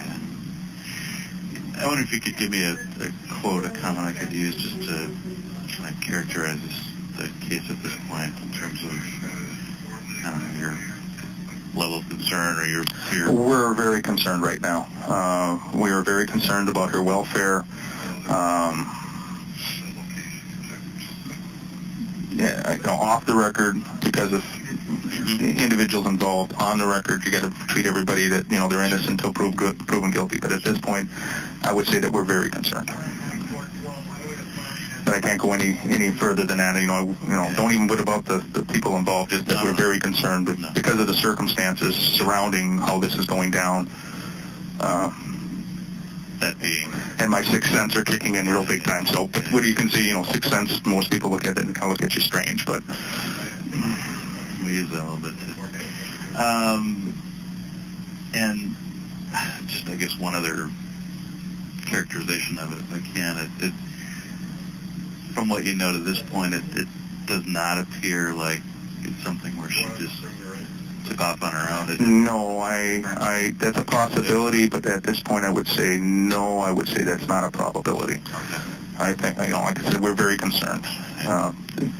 Things are leading towards a different direction than that.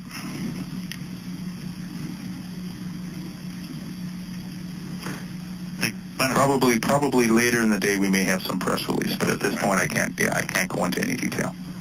Has her vehicle been found? I can't go into any detail. And it's Lieutenant, can I get her? John Seim, S-E-I-M. S-E-I-M, like mother? Yes. John, J-O-H-N? Yes. Okay, I get to run. I guess so. All right, bye.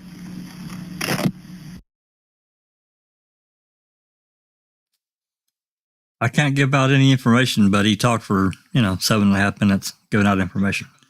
Of course, a lot of it he said, I can't really comment. He didn't have the information, but he did make some suppositions and so forth. Comments? He's Yeah, all it's just excited to talk to a reporter, news reporter, to me. and not just that, but he's also very happy to push this idea that because it's Stephen Avery or an Avery, that it's a much bigger thing. Yep. Sounded like quite the big shot to me in those moments. Look at me, Yeah. look what I get to say.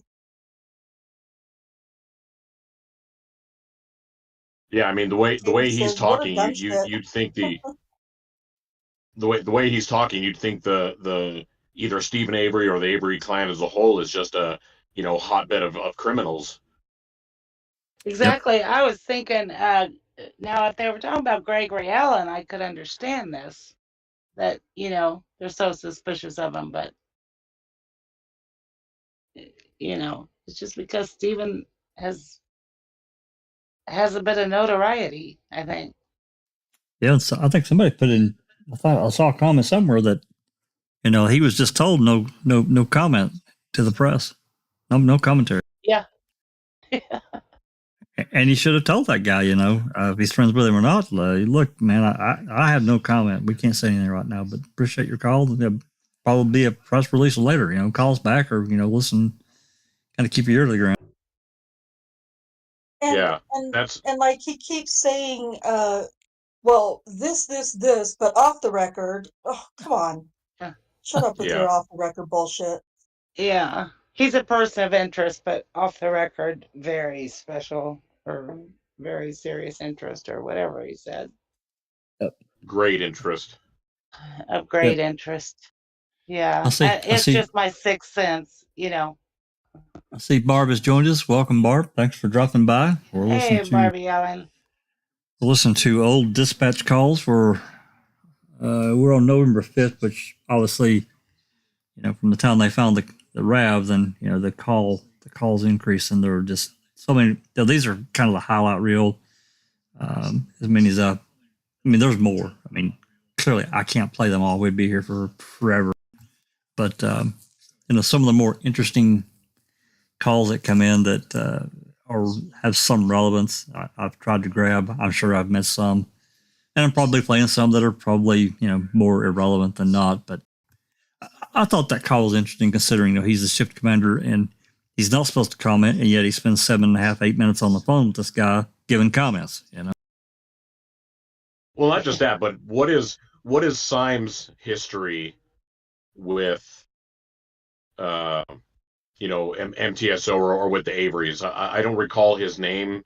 His name has come up in this case, but prior to this case, I don't remember Syme's name coming up at all. So, again, where is his hatred for the Averys coming from? Well, I think it's like the entire, probably from gossip amongst everybody. Agency hatred. That's what I was about to say. It's like the entire sheriff's department from the top down just hates the Averys, and that's just all there is to it. Well, yeah, here we are in the midst of this lawsuit, and the positions are not going their way at all. They've got Gregory Allen with, his blood matching this 1991 case that they kept their arms tightly around, and he's been implicated. They sure as shit don't want that coming out. So we got some. We do have some big. we do have some big news at the Avery Salvage Yard. Go ahead, Saffron. I was going to say it's almost like they've had meetings with everybody and their brother at MTSO and said, this guy or this family is just garbage. We're gonna do whatever we can to nail them. Any of you that get any kind of lead on anything, let's hammer it, something, because like I said, from the top down, they all hate him. And you can't tell me that an entire department would hate one person or one family for really no reason at all, especially Stephen, because other than having been, falsely convicted, what else has he done in his life? burn a cat.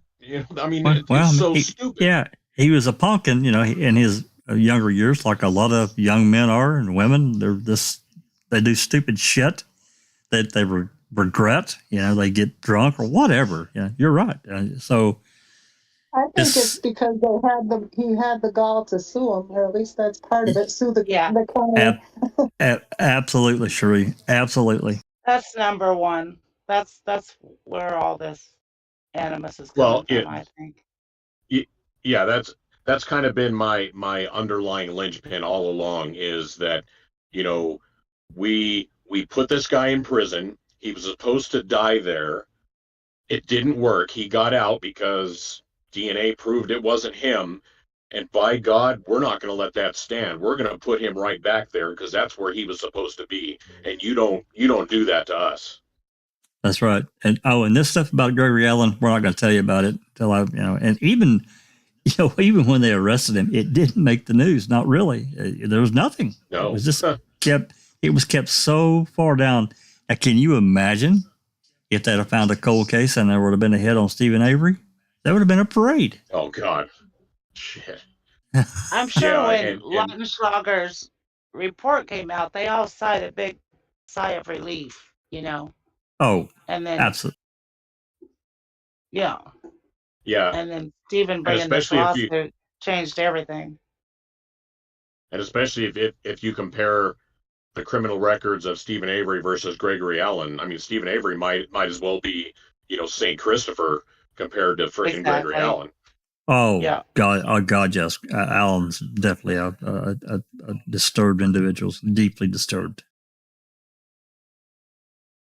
Talking about a person having their wires all crossed up in their brain. That guy, it's sad, but it's that's true. So, okay, I saw some comments as we were listening to that call, and did I see Rubber Ducky's name mentioned, or am I imagining things? Yeah, I did see that. I Yeah, didn't they quite mentioned Rubber understand. Duck. It was was it Audra? I think Audra I think it mentioned Rubber was. Ducky. Yeah. Oh, okay. Yeah.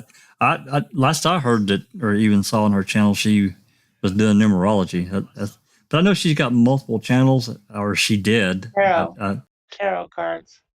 Tarot cards. Yeah. Thank you.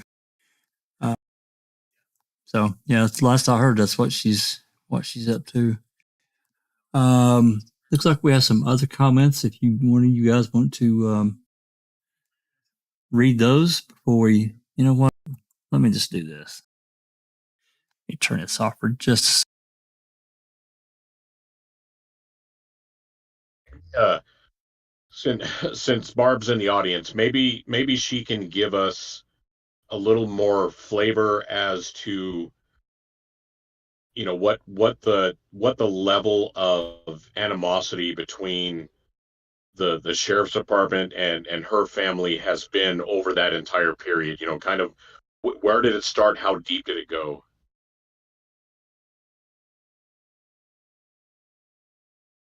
Yeah, that's a damn good question, actually. Barb, you're welcome to come in and join us in the chat if you'd like.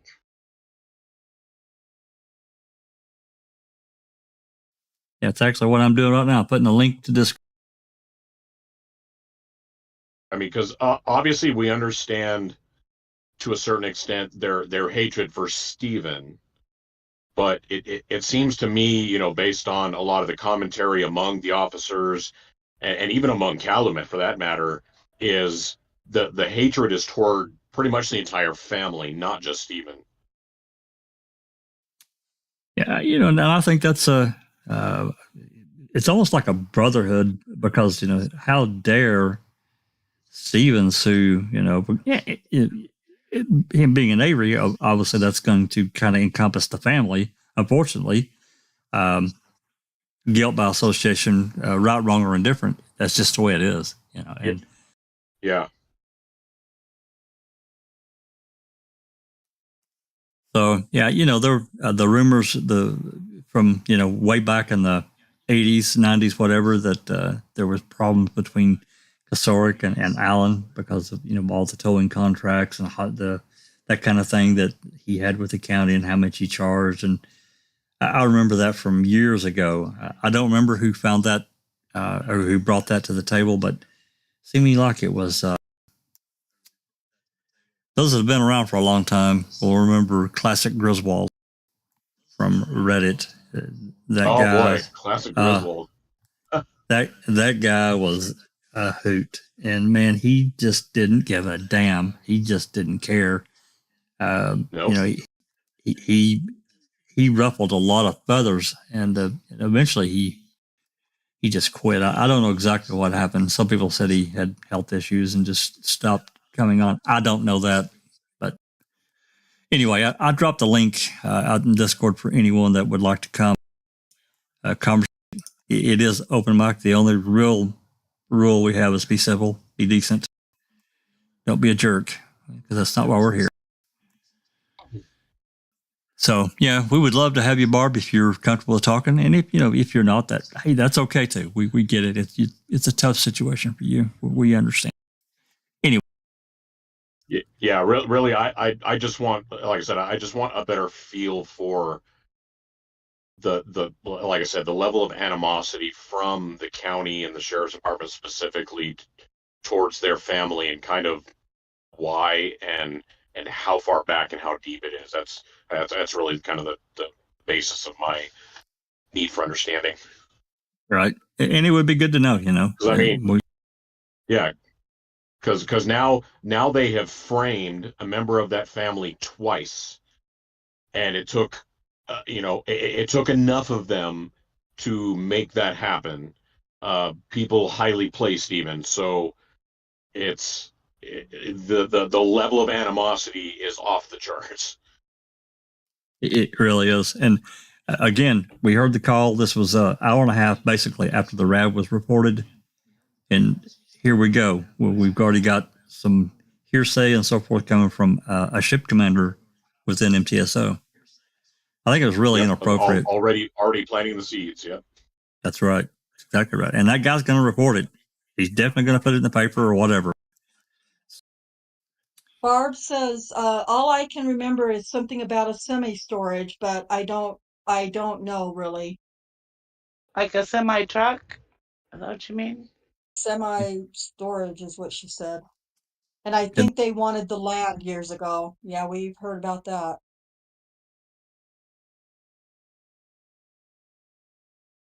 Semi-storage. Yeah, I don't know.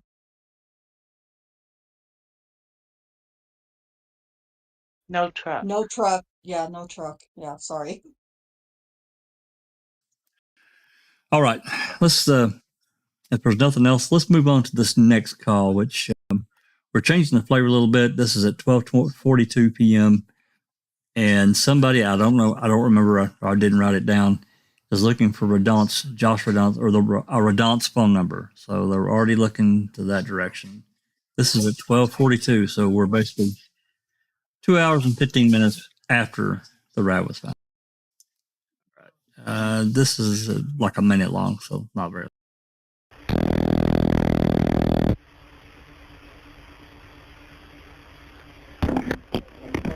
Good afternoon, Manitowoc County Sheriff's Department. Katie speaking. Katie, you're my favorite dispatcher. Yeah, whatever. I need a phone number for the owner of Redonce Pit. I understand the son. Jason. You okay? What's Redonce? The kid. Jason? What owner? Oh, Preston and Josh. You need to get a hold of Josh. Okay. He's the main kahuna down there. I'd like him to give permission to be on his property. Oh, I'm sure you will. He's a good shit. Josh Redonce? Yep.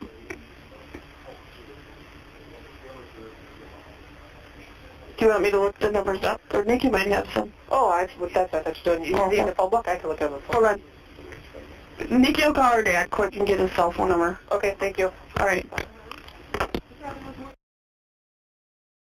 Yeah, Josh, he's good shit. Isn't that what she said? Is that what I heard? Or did I mishear that? He's a good kid.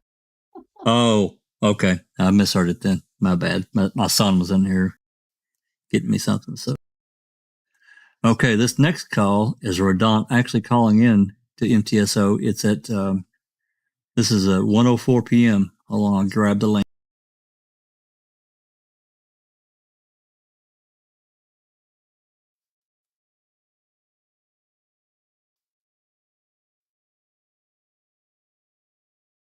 And this call, well, it's a 27-minute call. We're not listening to all of it. We'll listen to the beginning when Josh called in. I'll cut it. All right, here.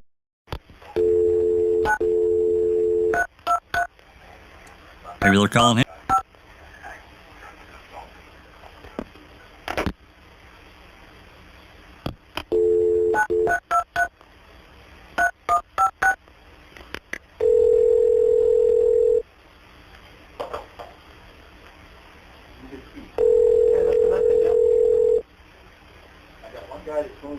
Oh, hello, is this Josh? Yes, it is. Hi, this is Deputy Bessler from the Sheriff's Department. Yes. Are you out near your pits? I am in my pit. Okay. I hope the county closed some of my gates off. Okay, that's what I was just going to talk to you about. They're going to be asking to do that, and we're going to certainly be asking your permission to be in the pits or on or around them. Not a problem. Maybe do some searching. I know this morning must have been some of our friends came through and I said feel free. Okay. We appreciate it. I'll just pass on to that I talked to you and you're aware of it. And... Yeah, like I said, I'm in the pit, so. Okay, very good. Thank you.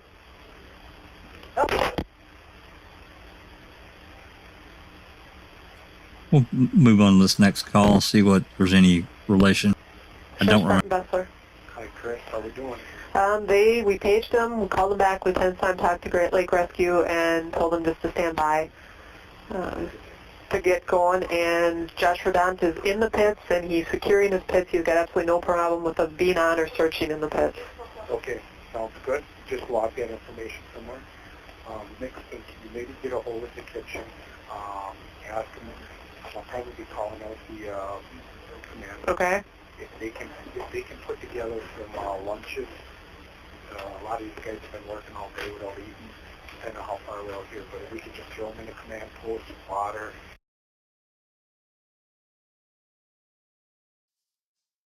Okay, a little bit more to unpack there. Rodant gave permission, obviously. That was that first call. Not a problem. He's already there. He didn't have a problem with that. I'm sure that he probably signed a form giving them permission so they have that on record. Second, I don't know if you guys caught it. She said that this was the second call. I can't really tell who she's talking to, but it doesn't matter. They got Great Lakes Search and Rescue on standby, and this is at basically a little after 1 on the 5th. So they're already lined up with the Great Lakes Search and Rescue. I don't remember exactly when they came into it, but I believe it was within a couple of hours of this, because remember, they brought the dogs onto the Avery salvage yard that afternoon. I don't know if it was Loof and Brutus both, but it was definitely at least one of them, the cadaver dog. They arrived first. I thought that was interesting. Also, can't forget that Great Lakes Search and Rescue also has Eagle 3, their own helicopter. And that helicopter, they helped MTSO or Calumet, whatever, on the ground. They would go look at certain places here and there. Anyway, I've talked a lot there. What's very interesting is that cadaver dog didn't go straight to the fire pit. You're damn right. Or even as a secondary, even if it went somewhere else, it definitely should have went to that pit. There's no doubt in my mind. Yep. Okay. Any comments before we move on? I'm curious to see if I see anything.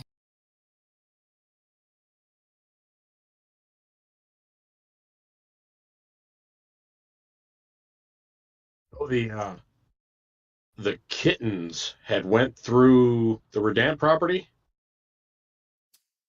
Yeah, I think that's correct. That's who he was referring to, I assume. Yeah. Yeah, that's right. They, and they were, if I'm not mistaken, without pulling up the report summary, MTSO summary, it was around 12:30 when they got escorted off, or so, 12:35, if I remember.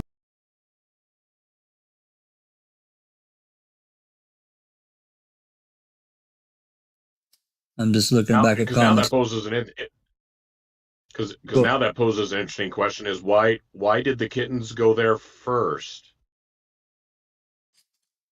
Because I Absolutely. have to assume they started at the Redan property and then made their way to the salvage yard. But why'd they go out there?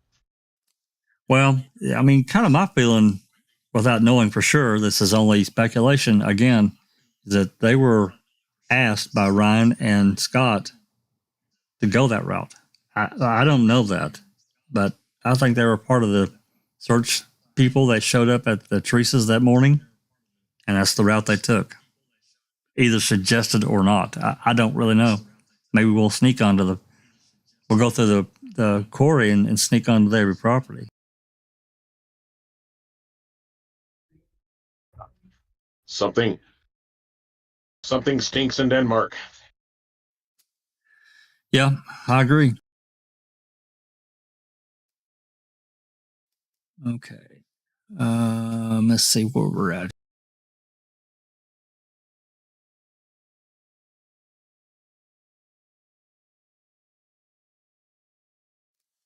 Okay, if we're going to move to, yeah, okay. Let's see, we played that one. This next call is, I don't remember who called in. I'm pretty sure they talked to Bustler, though, at MTSO, and they want to isolate Jody. And this is at 1:20 p.m.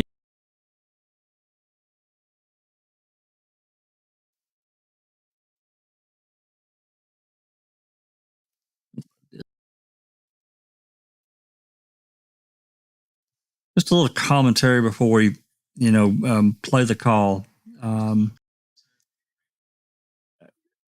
Maybe I'm wrong, but I just don't. I really don't. I really can't get why they immediately went after Jody. Immediately, we're here. We are at 1:20. So let's just say, roughly 3 hours after the car's found, they're going after Jody, and she's been locked up in jail since August 15th. She hasn't been out at all, except when Stephen takes her to her DUI classes. But that's timed, and there's really not anything going on there. It can't be. So anyway, they go after her immediately. So let's listen to this call.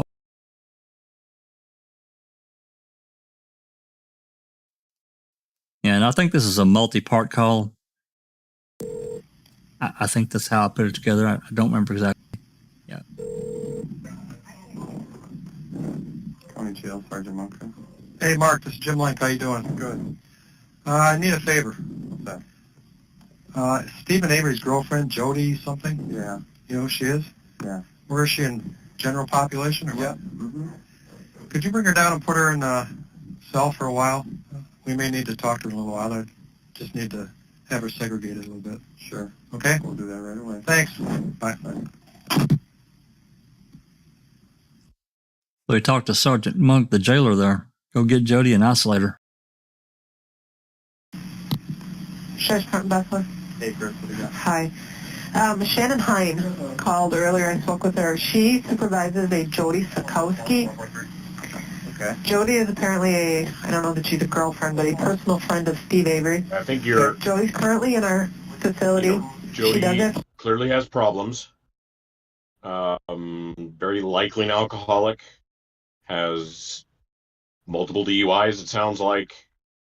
Doesn't have a lot of money. So she's what's called an attack vector. You always go after the weakest link. So she's the first link they're going to go after. A wedge that they can drive.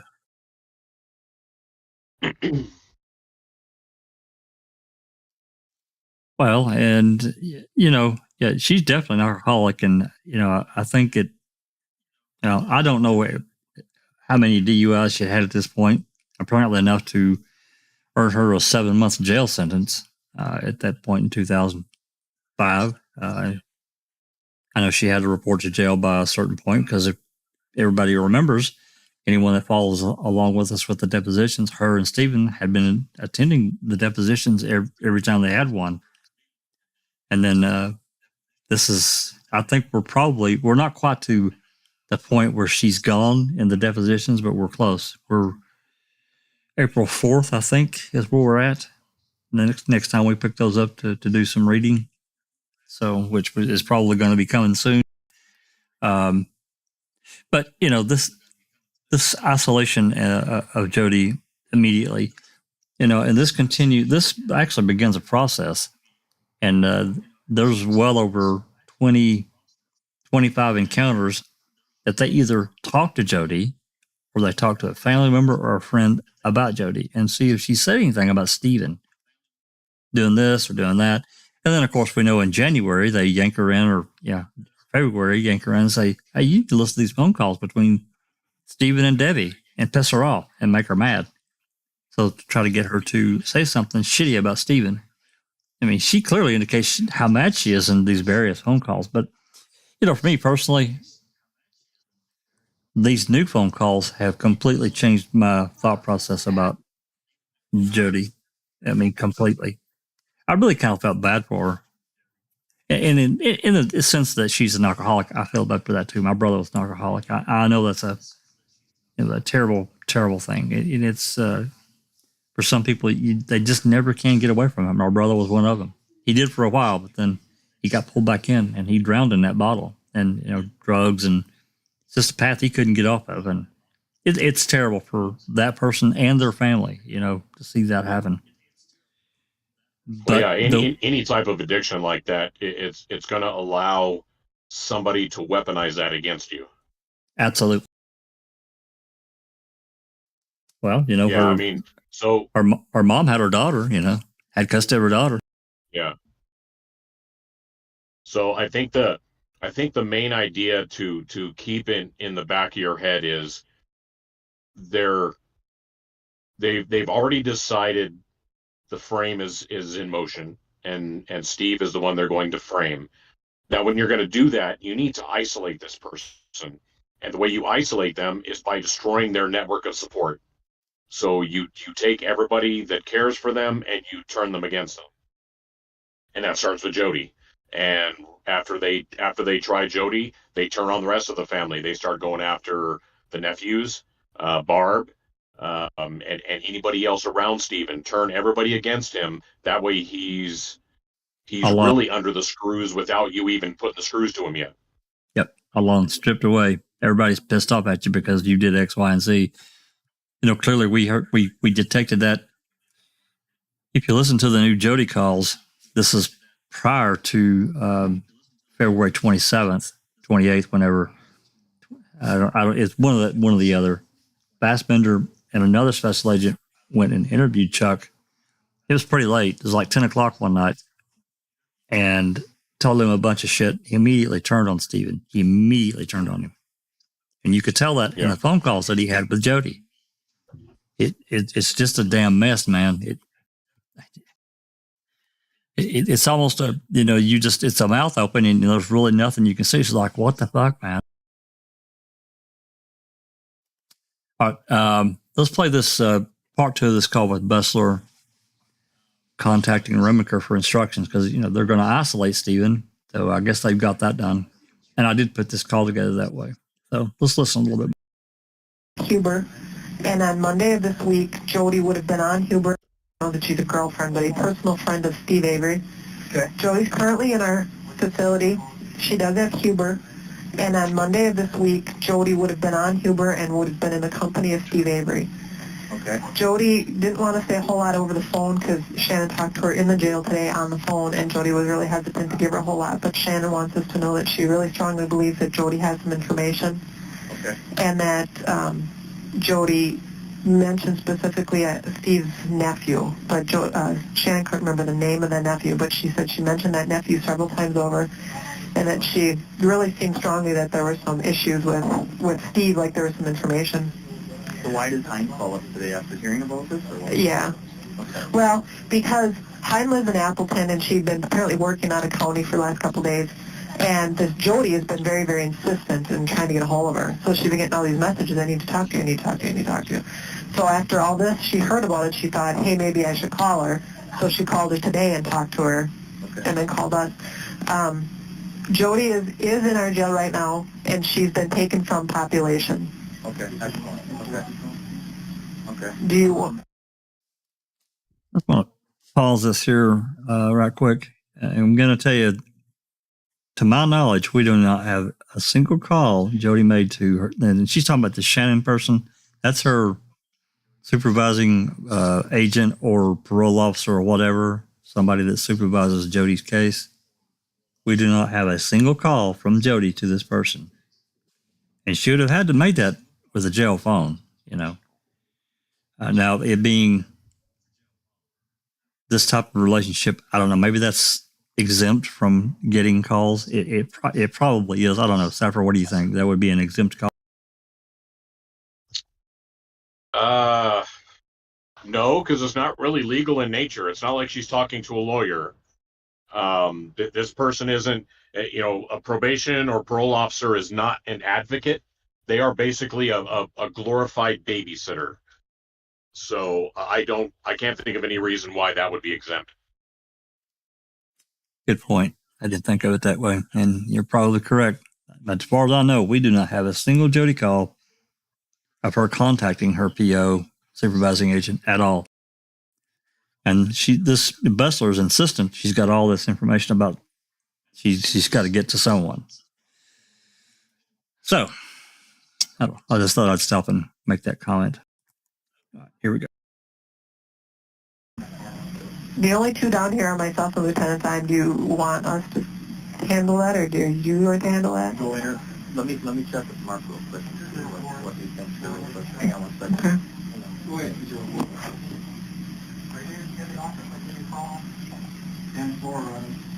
Go interview her first. Okay. Okay. And is there anything in particular that I need to focus on or talk to her? Well, maybe it's best that the less you know, the better. Okay. Based on, not that we're feeding her information or anything like that. Okay. Maybe just kind of go in there cold and just see what you can get. Okay. Obviously, we located the victim's vehicle on the property, and he's a good suspect, but, anybody really. Okay. I'm also waiting on, and I know you're busy, but waiting on house descriptors so I can type that in here. I've got addresses, but I believe I need the physical descriptors of the property and the house. For what? Don't you need it to get a search warrant? Oh, we got that. Let me get it. You got it already? Yeah, we're done with that. We're at the judge. I'm walking in the judge's front door right now. All right. No, yeah. Well, then I'm glad you called. Okay. I don't know that Link knows that. Maybe pass it on to him, because he was just down here and said, we got to get going with this. I said, Jim, I'm waiting. I'm walking in the judge's door right now. All right, very good. Okay. I'll let you know what you get, though. I will. Thanks, Chris. Yeah, bye. Bye.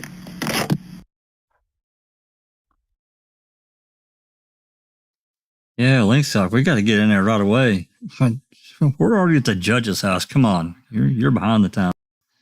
So by 1:20, they've already got a affidavit filled out, and they're walking in the judge's door to get it signed for a approved search warrant for the property. And of course, we know that there were several that got written. So interesting call.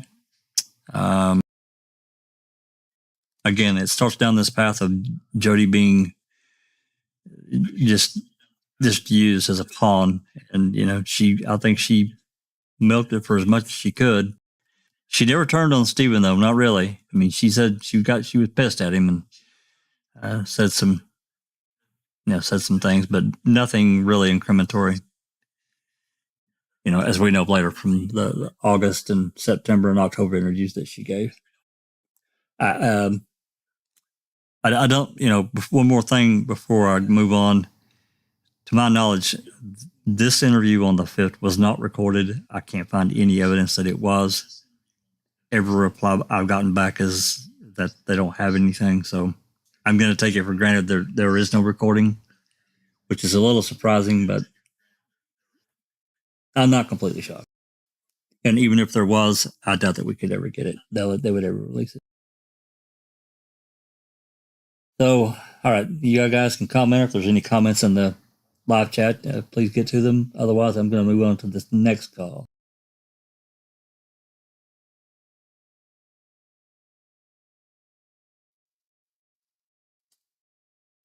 Okay, this next call is at It says 1:31 p.m. Somebody from law enforcement calls into MTSO. Interesting comments. Okay, I've listened to some of this and I found something interesting.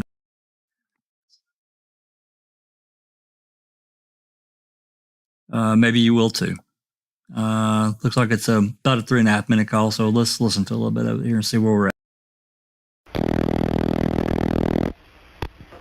Lieutenant Son. Hey, John Craig. Tell them is we're going to request them to tell them to respond to ASAP. Okay. And then maybe see if at the same time if Joel or and Todd are available as well. Will do. And I got Jim in here. He wants to talk to you. Okay. And we're going to have to probably do a grid search out there. And I was thinking the fire departments. No, not right now. Not right now? Yeah. That's fine. That's fine. Yeah. I was just thinking for manpower and for lighting, because it just starts getting later in the day. They've got the lighting to light that whole place up. Yeah, I know what you're saying. I think they really want to try to control it. Okay. All right. And there's always circumstances where she may not be here. Okay. Here, I'll give you to Jim. Hello. Hey, Jim. Okay. Is Dave out there? Yes, he is. Okay, why don't you have him get descriptors for our search warrant as far as housing and stuff? They're working on that right now. Whatever you can put for him, I'll maybe let you talk to him. We're doing a whole right now. The Cal County DA is here right now as well, and they got the judge at Plainton ready to go. Okay. Which judge? The new one. Oh, Fox? Yeah. Okay.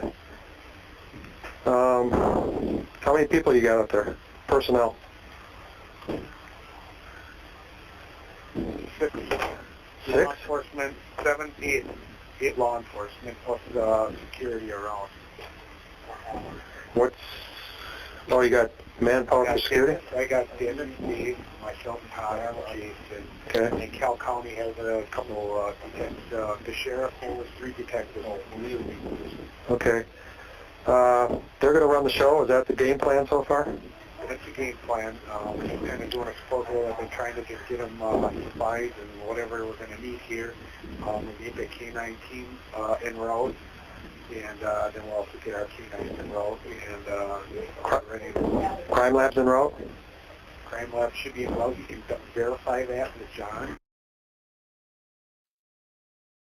I'm going to back this up. He said get basically the dogs en route and get get Great Lakes dogs en route and get their K-9 unit en route as well. I didn't know anything about Manitowoc having a K-9 unit they brought out. Is anybody else?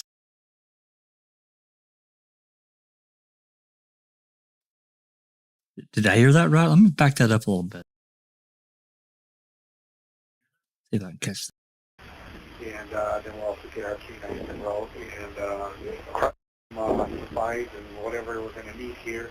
We need the K-9 team en route, and then we'll also get our K-9s en route. And He did say that. Does anybody remember a K-9 unit from Manitowoc being involved? Or no? I don't.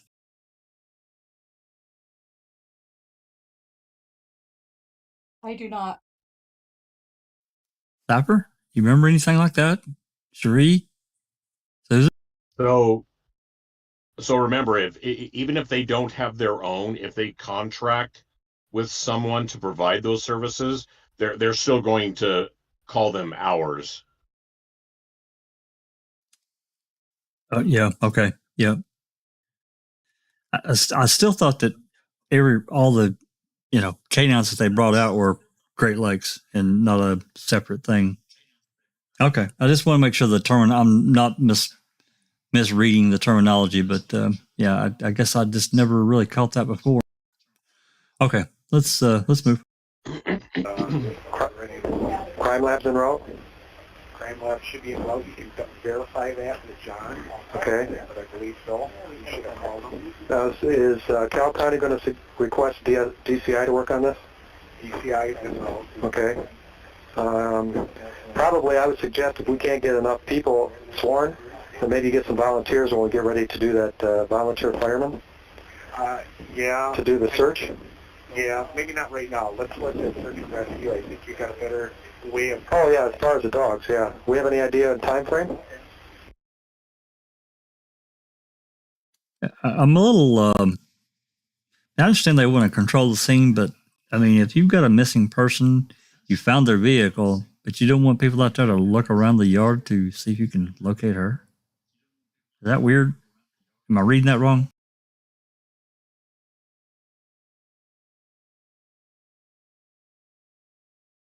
Well, it seems like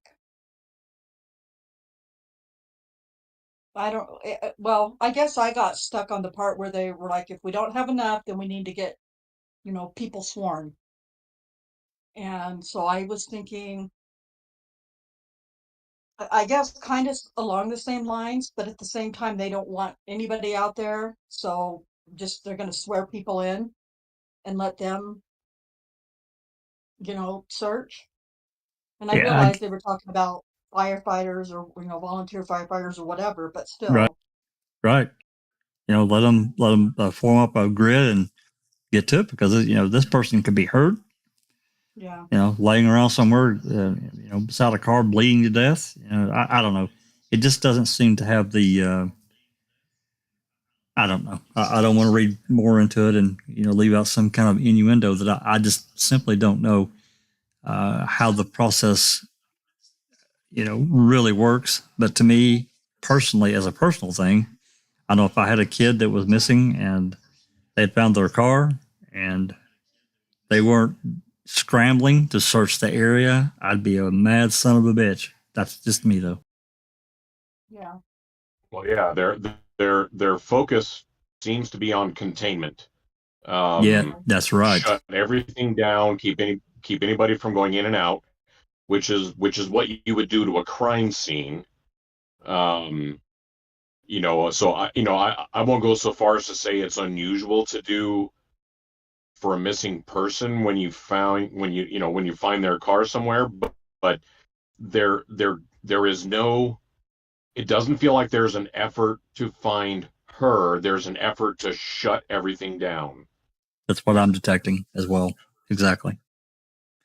And not only that, but is there any interviews with Earl or Chuck or anybody that was on site asking them, hey, how did that car get here?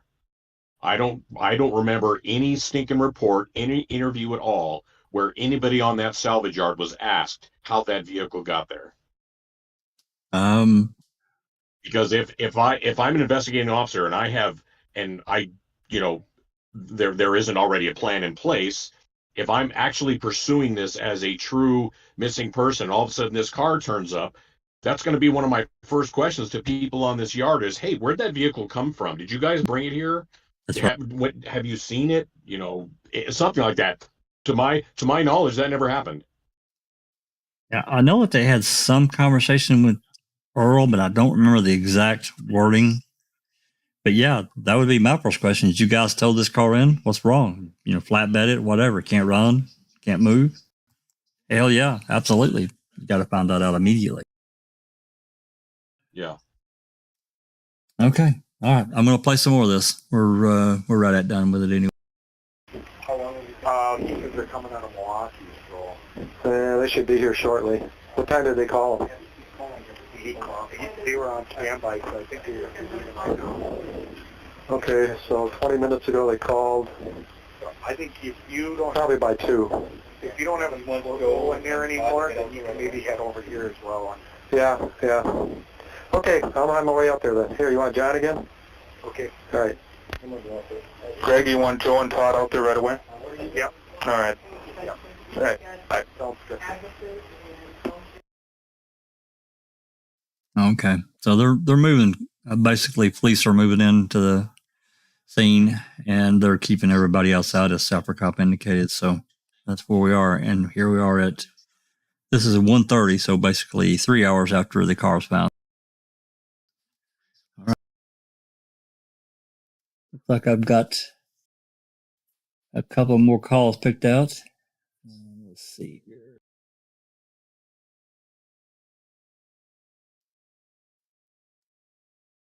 And this is also one at 30 p.m. Buster calls Josh Rodant about searching the pit. Hell, did I already play that call? I'm going to try it anyway. See if this is a different call. I hope I didn't copy it twice, but I could.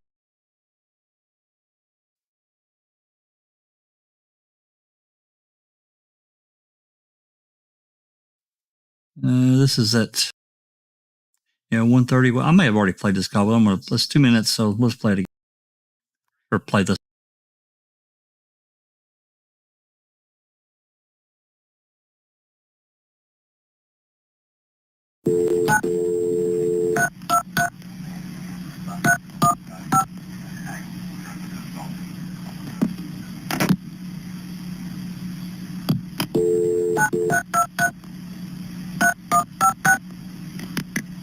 I'll know here in a second. If it's the same call, I'll just stop.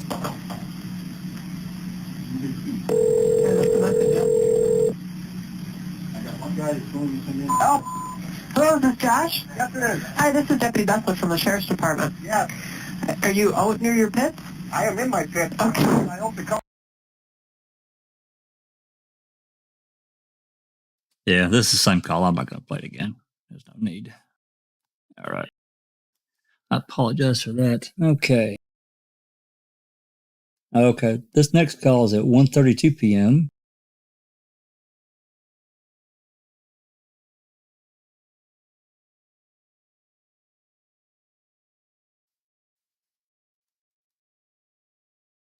And this is at 1:32 p.m. This is Jody Supervisor calling into, I think, MTSO.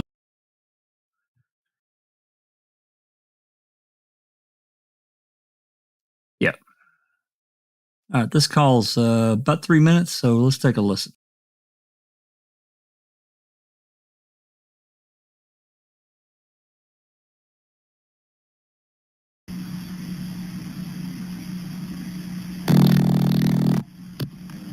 Sheriff's Department Bessler. Hi there, this is Shannon Hyman, probation parole. How are you? Hi, good. Hey, I'm just giving you a call because I supervise Jody Sikowski. Okay. Anyway, she's been desperately trying to get a hold of me, and I've been working in Chilton. So I didn't know what she needed because she's in jail, she's not out on Huber. Right. So I call her, and then, of course, once Teresa disappeared, I'm like, well, maybe it's got something to do with that because of the Avery, blah, blah, blah. So I've been working in Chilton, didn't know anything of the connection with Avery. Obviously, I know Teresa's missing Chris. I went to high school with her. So I called up to the jail right now, and my sister actually told me last night that Avery was living in the car or whatever. Did y'all catch that? Found out Teresa's missing, and I went to high school with her. I'd missed that prior. Didn't make the connection. I called up to the jail, and Jody got on the phone, and I said I would come here, but I live in Appleton, so I'm like, why are you trying to get a hold of me? What's going on? And she's just like, oh, I just want to talk to you about something with my attorney. And she didn't really want to say too much.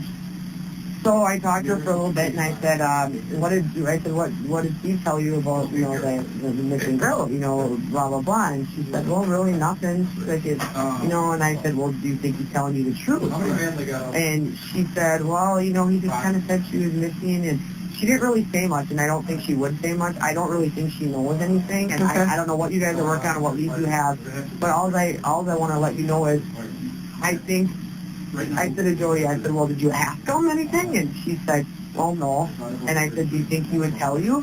She's like, well, I don't know. And then she said something about his nephew.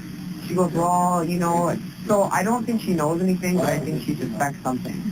Okay. And she went on about his nephew, and she goes, well, Steve just said that he didn't really talk to her. The nephew didn't. So I don't know. I honestly don't think she knows anything, only because she's in jail, and she's not stupid enough to say anything on the phone or come and see her. But I also think she suspects something, and she kept throwing the nephew's name out there. And she gave me his first name, the nephew's first name, and I don't remember what it was. I talked to her for a little bit, but I just wanted you to know that. Okay. And it's Jody Sikowski? Jody Sikowski. Oh, spell it, yeah. Yeah, she's got Uber, but she was out on Monday, and he did drive her. Normally he does, and he's usually with her. She comes to the Tuesday. I'm sorry, she was out. I think it's Tuesday she comes to do it. Yeah, it's Tuesday from 9 to 11. She comes to the probation and parole office. I happened to be in Chilton that day, but they didn't let me know that she wasn't at group, so I'm assuming that normally she was with Steve from that time, picking her up, dropping her off, and she came to AODA group, and I'm sure they talked. Okay. You know, they always do, but I don't know. Like I said, I don't know what you guys are working on, but I just think it's funny when I talk to her on the phone. She even hesitated, and I said to her, I said, well, do you suspect something? And she goes, well, no. And I said, and then she just kept going on about the nephew. Well, see, you said the nephew this, and I don't know. I think she knows more than she's telling me. Okay. But I also think she truly suspects something. Okay. I really do. So I just wanted you to know. Great. Thank you. You're welcome. Bye. Bye. What an absolute bullshit call. She doesn't know anything, but I suspect she does. What? And she's been trying to get a hold of me, and I talked to her, and she didn't tell me anything. So here we have her PO trying to make something out of absolutely nothing at all. That's what I get out of that call. Yeah, just another Deb Strauss type of call. Yep. She didn't tell me anything, but Absolutely. what I suspect is more likely. Yeah. Yeah. Looks like Sapper had to jet. He probably had stuff going on with his daughter and so forth.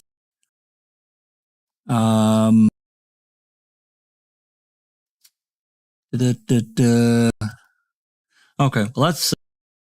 I mean, I can go down the list and I can play some more calls. That's the last one that I had picked out. We've actually went through about 16 calls, believe it or not. Now I know a lot of them were very short, but I didn't want to, go through 50 calls, and so I kind of clipped it there for a reason because I want to talk about something else.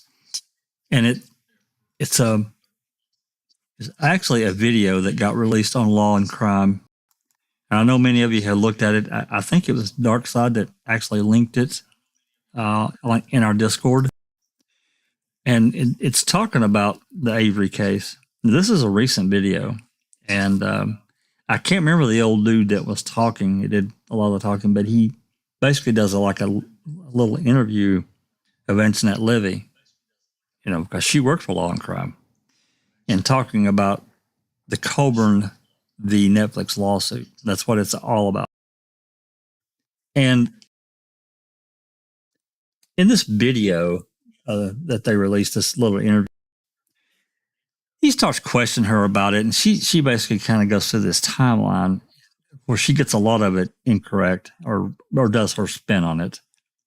And they actually, she's talking about Teresa getting killed and blah, blah, blah. And they actually show photos from inside of Avery's garage with chalk around it like it's blood there. And she never explains that it's certainly not Teresa's blood at all.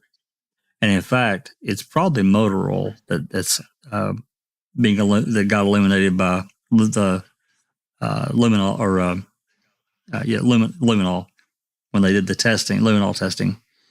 And the only blood that they actually found in that garage was Stevens where he had dripped blood one place or another, but nothing of Teresa. She didn't explain any of that.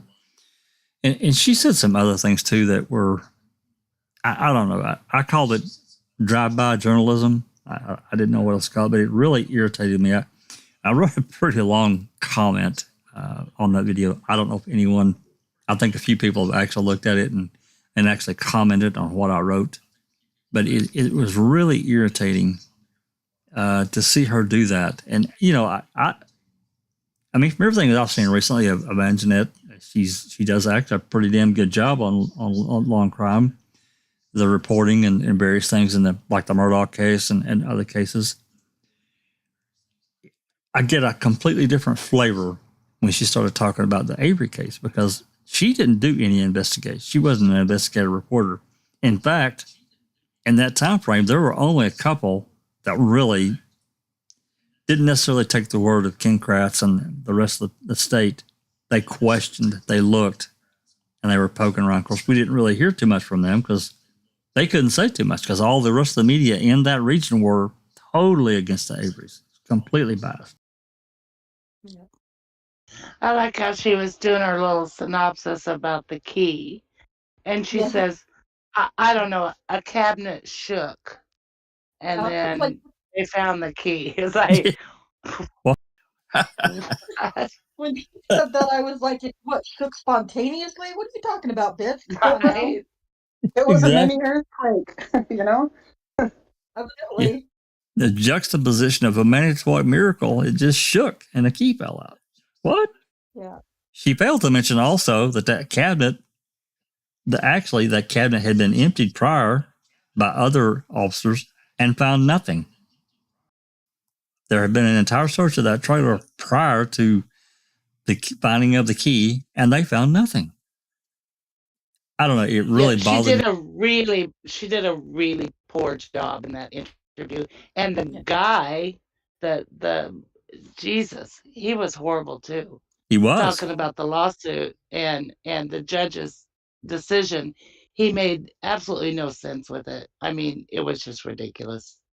Yeah. It was hard to watch. It was Yeah. hard to watch, and my comment was pretty long. I actually took some stuff out. It was actually longer, but I didn't want to write a damn book because I hate. Well, I tried to put time frames in, the timestamps of where they said something, and but it really irritated me almost to the point of I wanted to do a rebuttal video to that interview because it's so bad. Another thing that's really noticeable, and she certainly didn't mention it, was her unaired interview of Brendan. And it was my personal opinion, can't prove it. This is Jack's personal opinion. She didn't air that interview because Brendan completely denied everything that she was trying to push. Well, Brendan, if we said this, and this, what would you say to that? We've seen the videos from, or these interviews from, you had with law enforcement, and this, and this, and he completely denied everything. He rebutted, or he recanted everything. Rebutted. What's wrong with me? So, anyway, I didn't know if you guys want to comment about that at all, or anyone in the live chat. It was just I don't know. It was rough. It was, those of us who did watch it, we definitely took one for the team because it was a bunch of bullshit. What irked me was one of the things that irked me was that she said that the reason why Calumet took over was because there was a conflict. She didn't say what that conflict was. Right. I think that was a pretty big thing, Yeah. It wasn't just a, family conflict or something. It was $36 million suit. Hold on, Beth. Yeah. Let me see if I can find that interview. I'm on Law and Crime right I'm not really sure. There's a couple of different interviews being talked about in the chat. Maz had asked Barb if she, let me find it. She said, Barb, did you see or listen to the recording of you and Scott talking to the police at Starbucks, which I think that was actually Subway, if I'm not mistaken. But anyway, it doesn't Yeah, matter. it was Subway. Subway, when Scott purposely asked not to be recorded, and she had tagged Barb, and Barb said, Maz, no, I didn't. And then Bethany said, what interview? And Barbie saying, where is it? And so Maz said it's on foul play. So I think there's two different interviews being talked about, but I could be wrong. Fuji Man, let me know. Am I wrong? You got my back. Jack, you would find that video under Coburn v. Netflix in Discord. Oh yeah, I think I one of us put it in there, I'm sure. Of the on Discord. Yeah. Yeah. Oh. Way easier. Yeah, no joke. I'm doing it the hard way. I forget about those easy rooms to go to get links like that. I forget. Like, oh, it's just right there. We've got so many rooms now. No, what happened to? I can't find poll. Oh, there it is. It's right at the top. But I think Maz, and you guys can correct me in the chat if I'm wrong. Maz, are you talking about it was that one guy, the two CASO detectives. 2.0 Huh? in 20s, CASO 2.0, 2017, or Yeah, I when they think gave the so. computer back. Yeah. And Barbie, you showed up later. Scott was there first and was talking to them for a little while, and then you showed up a little later. But before you got there, he had asked them specifically not to record what y'all were talking about, but it got recorded anyway. So I think that's what Maz is talking about. But the interview that we're talking about is with Anjanette Levy. It wasn't really an interview as much as it was a kind of a commentary, I guess, between her and this old geezer. Yeah, I'm fixing to post the link with the old geezer and this little whatever you want to call it. This is on the Law and Crime Network. Yeah. Okay, it's going to pop in there. It's that one. This other interview that Scott and Barb did with the DCI, that was at the end of 2017. That's that's an audio interview that I guess that Jeff Wish recorded. Yeah, that's privately recorded because Barb didn't know anything about it. Is what I'm gathering. We've got it. Rookie's the one that actually ended up getting that somehow from the DCI.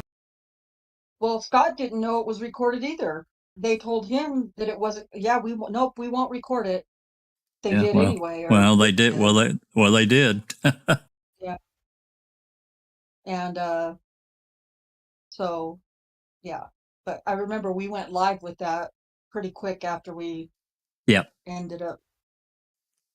Yep. Okay, so Bethany, Jack just linked the law and crime one. It's just a couple of comments above you is the law and crime one. Yeah, it's the last comment that I made there. That's the one to Law and Crime, and it's pretty recent. And like I said, to me, it was a really. I just don't think that I'm not sure that Anjanette knows or even believes, so much of the stuff that came out after Making a Murderer. I don't know. Maybe she is from that area and has a real disdain for it. I don't know. I know a lot of people that do because there was a lot of negativity on that region, and I'm sure there's a lot of good people that live there. I'm sure of it, just like any other town, USA, or wherever. And so, when you get something like that that's associated with Making a Murderer, then automatically this negative hat goes on, and you don't want to accept a lot of the things that we found out after. So much of the real research that's been done, by many people. And I'm not going to say that. I try to be careful. You guys have heard me throughout tonight and other nights that we have open mic. If I'm speculating, I say that I'm speculating, that I don't really know. This is what I believe. It's speculation based on ... But, and I try to say if it's an opinion, I try to segregate, even a theory. I'm okay with theories too, as long as you state it. I have a theory, like my theory about Poggle showing up at Teresa's house to do a test backs. They have all these searchers coming by that morning. Pam shows up late, and it's around the time that Poggle's there. Did they talk? Well, I think they did. I'm speculating, but I think they did. So anyway, but I can't prove that. It's not reported or recorded anywhere. And that's the difference. She made all these. She's a journalist. Yeah. Journalists aren't supposed to have opinions. That's it. Agreed. It's supposed to be an unbiased feeding of information to the populace, right? Yes.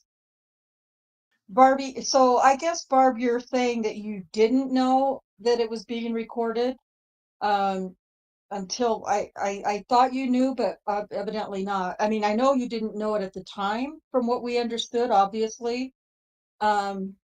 I'll find. I'll They find. record I'll find. all the way to where you went and gave them the hard drive or the tower and everything to your computer. I'll find. All of it was recorded. Barb. I'll find the interview for you, and that way you'll have a link. Just a They sec. recorded it.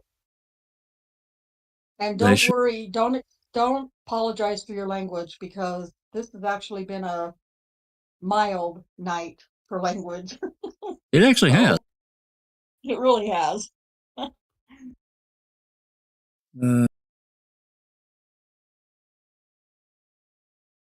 Yeah, Barb said I told them no recording. Well,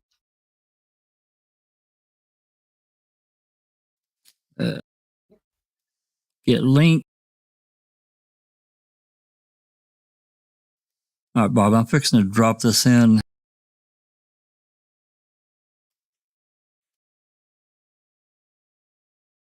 Okay, that's the link to the interview that they recorded of you and Scott that the DCI agents did when they in 2017.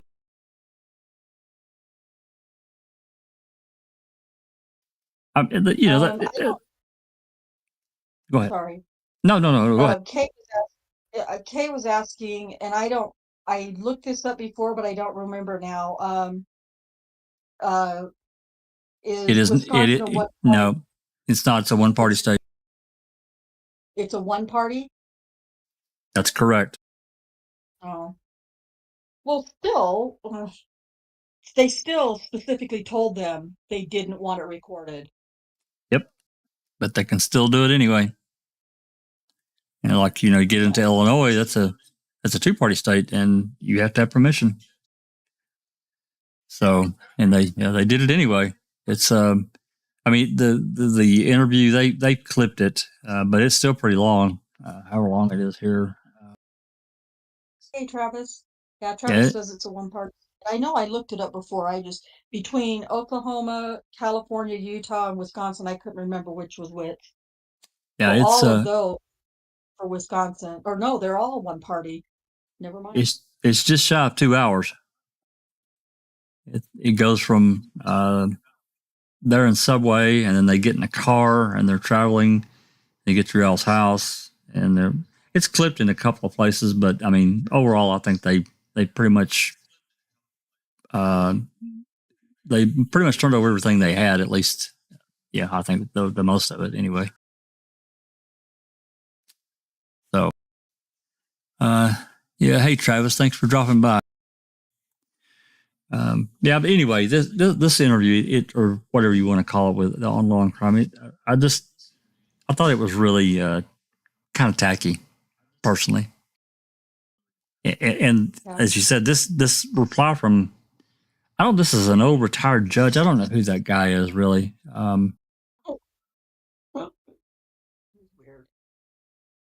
Well, to me, the reply that Judge Ludwig gave was pretty sarcastic. It was pretty harsh, pretty scathing, in my opinion, of the lawsuit overall. I mean, he worded it in a way that wasn't too terrible. I mean, I guess as a federal judge, he seems to be a pretty unbiased jurist. And I think he gave the plaintiff a lot of rope, more than he had to, so he could make his point fairly, even more than fairly.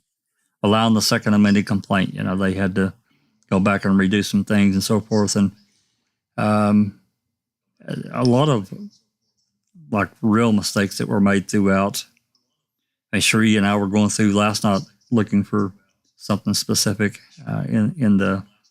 in one of the documents, and I was just reading through just various ones, and a lot of mistakes were made, filing mistakes and so forth.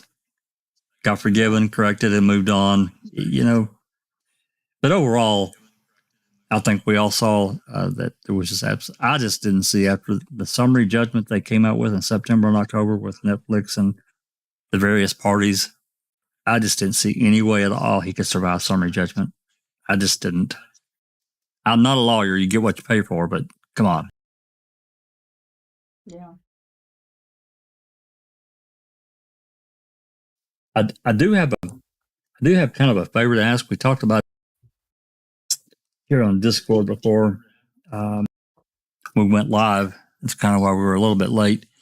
But Cherie and I were looking specifically for the document where the 4,000 text messages are mentioned and they were sealed, basically.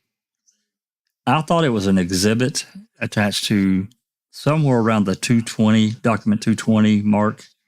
That could be plus or minus, 10 or 15 documents and their attachments and their exhibits, but I can't find it. I'm 99% sure that in at least one part of the third party's deposition, she mentioned the 4,000 text messages. What we're looking I'm for. just going to mention that you're talking about the Colburn v. Netflix suit. Correct. Now, let me pull this up. This is something else that says Cherie got last night. Where's that? I think I put it in the doc.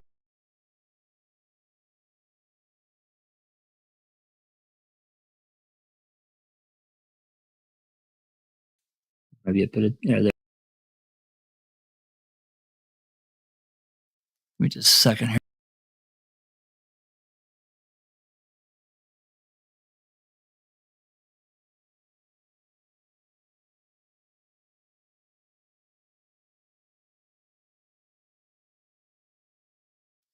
Okay, I'll pull this up here. Let me get it on screen so everybody can share in our pane.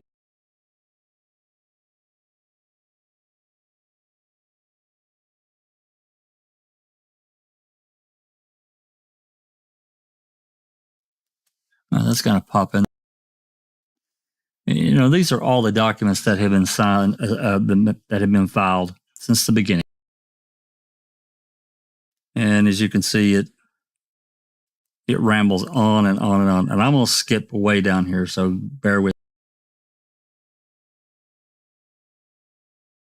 me. Yeah, okay. I get that. I am going to roll back up just a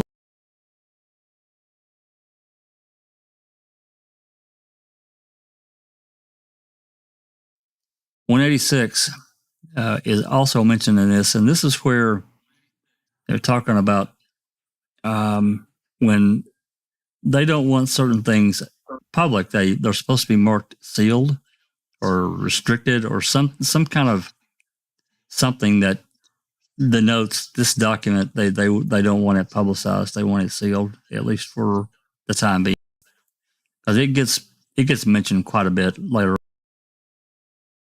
Because if you remember, Lita Walker there's some emails that she had wrote to that April Rockstead Barker pointing out these mistakes, or about she's coming back later saying, they gave him a time frame, you need to, if you want this confidential, you need to mark it, and they didn't do it. They didn't even respond. But then they came back later and said, oh, that's confidential. So anyway, let me move on down.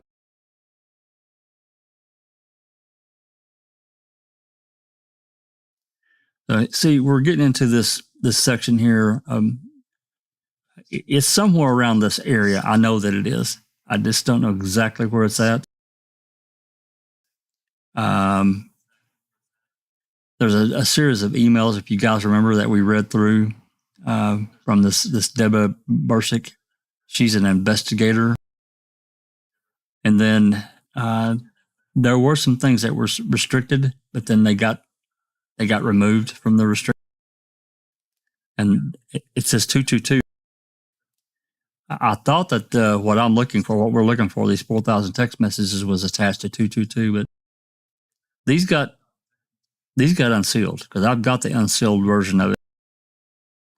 So, but anyway, to make a long story shorter, I'm looking for the specific document or exhibit that these 4,000 text messages are mentioned, because as I remember going through this whole time frame, Judge Ludwig had said that he was going to unseal every these messages, these text messages, and some other stuff by a certain date in June, if there hadn't been some kind of filing made. Now, maybe there was a filing, and I've had a complete memory letdown, and I'm just missing it. So anyway, if anybody has a clue, an idea, please let me or Cherie or one of us know.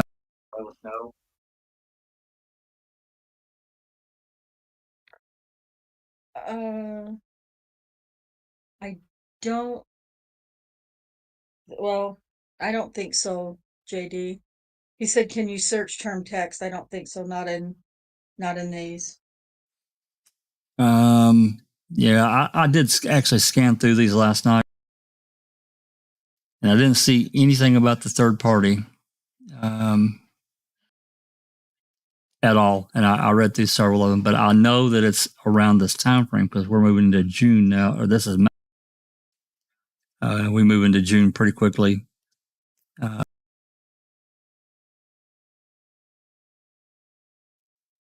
Let's see.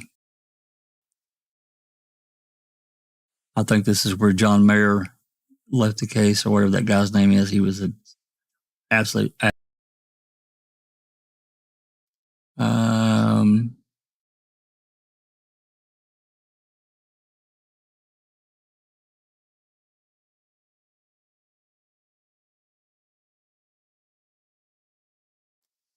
Yeah, this gets in the time frame where Greaseblock is trying to claim reporter's privilege.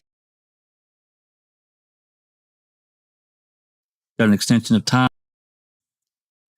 Text order was signed by Ludwig. Status conference held on May 25th. Court granted in part defendant's Netflix motion to restrict. Netflix objected to the restriction of the documents. I feel pretty certain we're really into the time frame here, but again, I can't find it. I'm going to look some more, and I'm sure Cherie will too. We just, the thing is, we're anxious to get these text messages. I don't know that they're necessarily a gold mine, but I think they would make for some interesting reading. Definitely interesting reading. I don't know about you guys, but I'm chomping at the bit to read them. Maybe that's kind of being a little voyeuristic in what potentially private conversations, but depending on what's mentioned in those text messages, could be impactful. Because this person is also an executive producer on the unreleased Convicting a Murderer, so it is relevant. It's relevant to me. I don't know about you guys, but it's certainly relevant to me. So anyway, I've rambled on enough about that. So if anybody has any idea, please let us know. And with that, does anybody else have anything they want to talk about? You want to talk a little bit about the live we had with Dr. Silkman just for a minute before we get out of here, Rhonda? Oh, excuse me. I'm so sorry. Well, what I definitely want to do, there were several videos being talked about in the chat. And so you linked the one from DCI with Wish and whoever else the other guy was, with Barb and Scott. So you Correct. linked that one in the chat. And then we were also talking about the Law and Crime video, which you also linked in the chat, talking about the Colburn Netflix case. And then Kay had mentioned in the chat to Travis, did you happen to catch Dr. Silkman's presentation on the DNA in Daniel's case on Just Rhonda last week? And so Travis said something like, no, where is it? Or what, can somebody get me a link, please, or whatever. So I I put a link to the my show from last Thursday in the chat and told Travis the timestamp to check out. And then finally Travis says, what video are we talking about here? So there was a lot of video chat going on in the chat. So the one that I put in the chat, Travis, is I gave you a timestamp it should load at that timestamp for you, but at any rate, I gave you a timestamp to where Dr. Silkman's presentation of the DNA in Daniel's case starts. So that's the link that I tagged you in, Travis. It's excellent. It's so eye-opening. It was for me. It's excellent. So yes, so a lot of you, just before we went live, I discovered this little thing in StreamYard where other people, other content creators can stream what you're streaming, what you're doing live, they can stream it to their platform. And you can do up to 3 of those, like, so up to 3 different content creators or whatever can stream the content that you're doing at the moment in their platforms at the same time that you're doing it, which was really cool. So I mentioned it to Jack just before we went live, and he's like, well, how do you blah, blah, blah? And I said, okay, well, so I told him anyway, and it just immediately, it was able to link up Foul Play's YouTube to my stream. So it automatically sent out on Foul Play's YouTube a notification that Foul Play was going live. So a lot of people from, specifically from the Foul Play, regular chat jumped in. Hey, what's going on? What are we talking about? Blah, blah, blah. And, which was really awesome.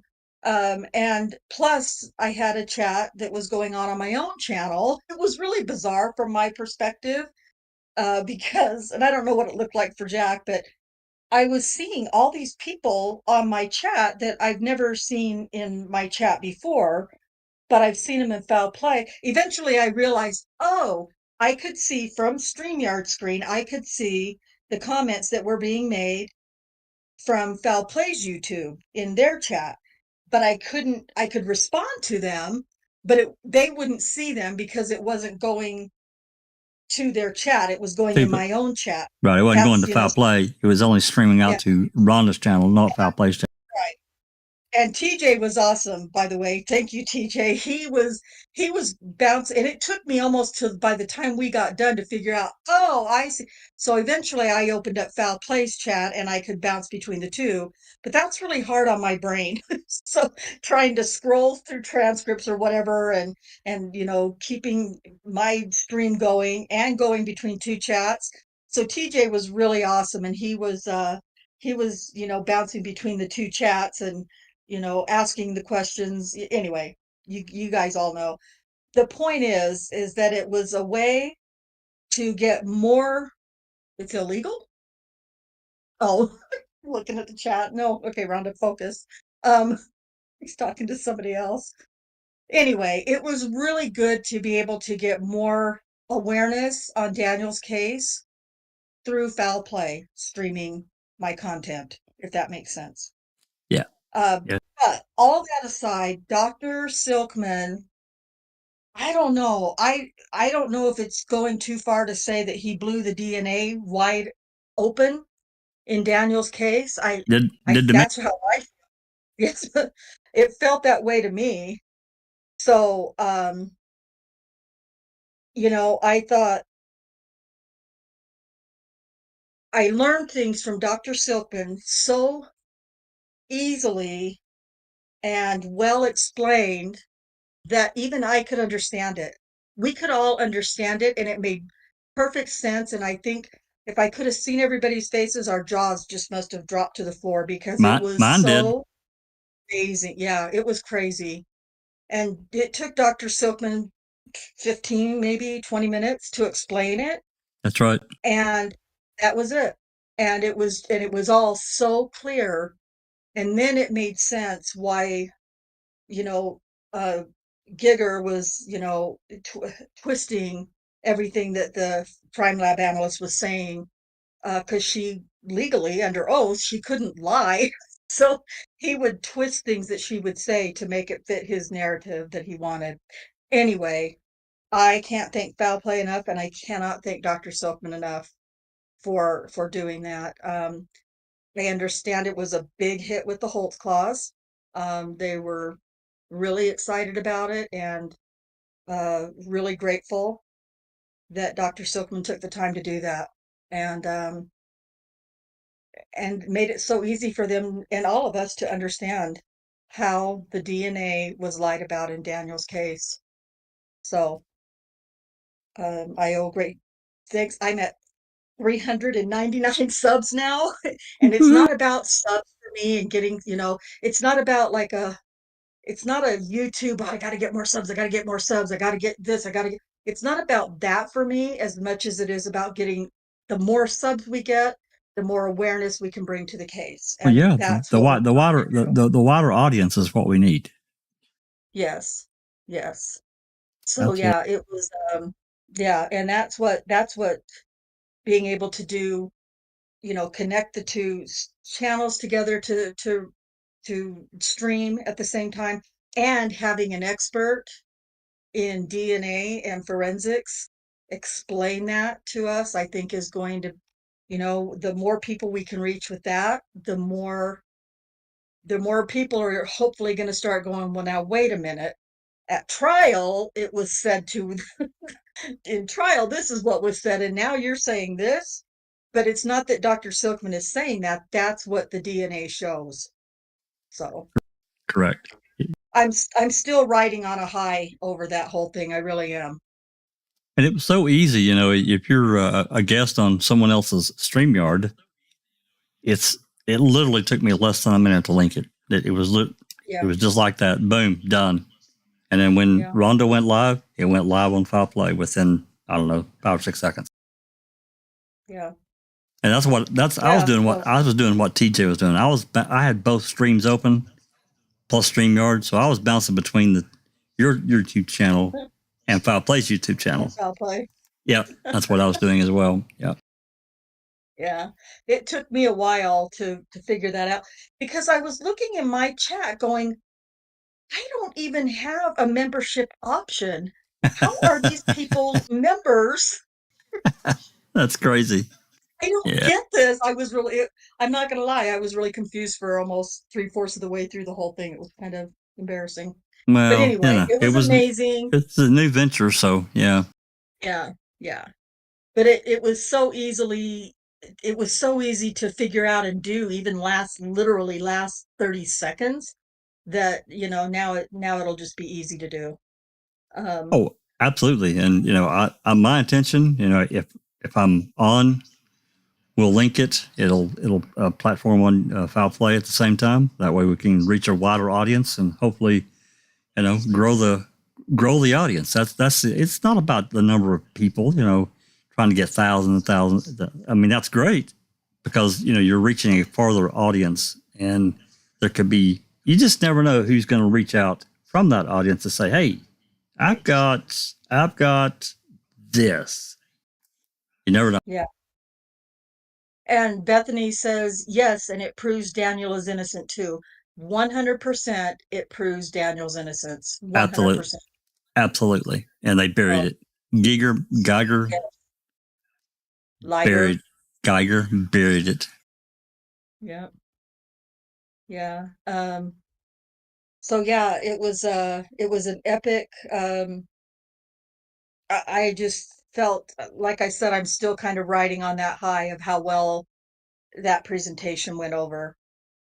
And, that the Holtzclaws, Daniel's parents and his sister, were so excited about it and so impressed by it. It just makes that even more exciting and well, for them, they're kind of the same position as Barb and, so many other families that have someone locked up that shouldn't be in prison, should have never been there, ever. So they're that's that loss of control, that lack of control. It's, it's an intangible that's there, and it's so powerful to a person. So. And I don't know if Travis is still in here, and we could probably talk to him about it later, but now I'm wondering, could that be used as new evidence in post-conviction? Or is it Brady? Because I feel like it's Brady, personally. To me, it's hovering right on top of it. It really is. I do have a question. Maybe you can answer it, maybe you can't, but did Scott Adams have a DNA expert testify for rebuttal? He had a DNA expert prepared, but I don't know, ready to, like, on his witness list. Yeah. I don't know why, but he was never called when defense got the case. I do not I don't know understand that why. at all. Yeah, I don't either. I don't know why. Travis said he's here. If you want to ask your question, okay. maybe he can. Yeah, so I was just wondering, Travis, Well, he's not watched it yet, so. I was just going to say, after you've had a chance to watch it and you see what Dr. Silkman has to say and the visual that he has, I'm curious to know if that would be something that could be used as new evidence in post-conviction, or could it be considered Brady in post-conviction, or does it have to be new evidence for post-conviction, or can it just be, so I just have all the questions. So when you get a chance to look at it, you can email or however you want to get in touch with everybody. So yeah, and ineffective assistance of counsel too as well. And I think, Crockett, that ineffective assistance of counsel is it can be ineffective assistance counsel for not presenting that. Okay, gotcha. So, I don't know.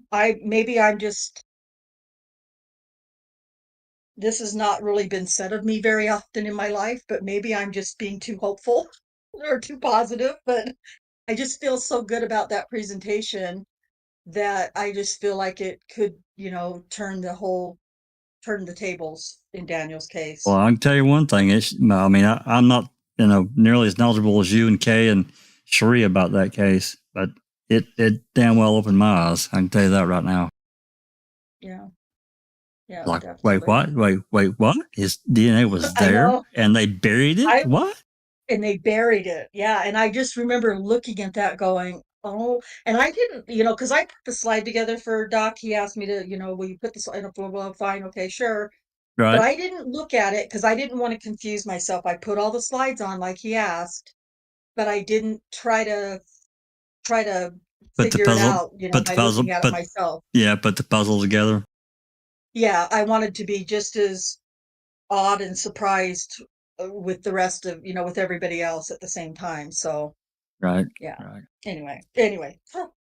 But my plan is that Kay had mentioned something about if we could separate the presentation from the rest of if I could take out the presentation and make like a standalone video. Absolutely. Of just the presentation. I can I'm going to do that.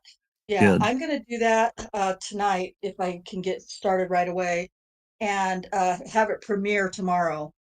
That would be fantastic. So, yeah, and it'll be just the presentation because it was rather lengthy getting to it. So you want me to do that on Foul Play so I can put it in the Dr. Silkman's presentations? I'm glad to do it if you want. yeah, you can do whatever you can do for Daniel's case in Foul Play. Absolutely. Yeah. Why don't we do that? That way we can, you do yours first and I can also add it as a premiere or just put it in the library, one of the two. That way we can have it in both places. Because we have a playlist just for Dr. Silkman's presentations. That's just his stuff. Right. That might not be a bad idea. We can. Yeah, we can talk about it later. Everybody doesn't need to. They're all talking about stuff that we're here for, which is what they should be. So right, we can exactly. talk about it later. But anyway, thank you to Foul Play and to Dr. Silkman. Absolutely. Glad to do it and glad to continue to do it. Whatever you want me to stream whenever we're live, I'm glad to do it. All right. And this coming week is testimony with Kim Davis. Is that right? Blinker? Yeah, we're going to read Kim Davis's testimony and some parts of the closing argument that are relevant to the DNA. Not nearly as long as last time. Gotcha.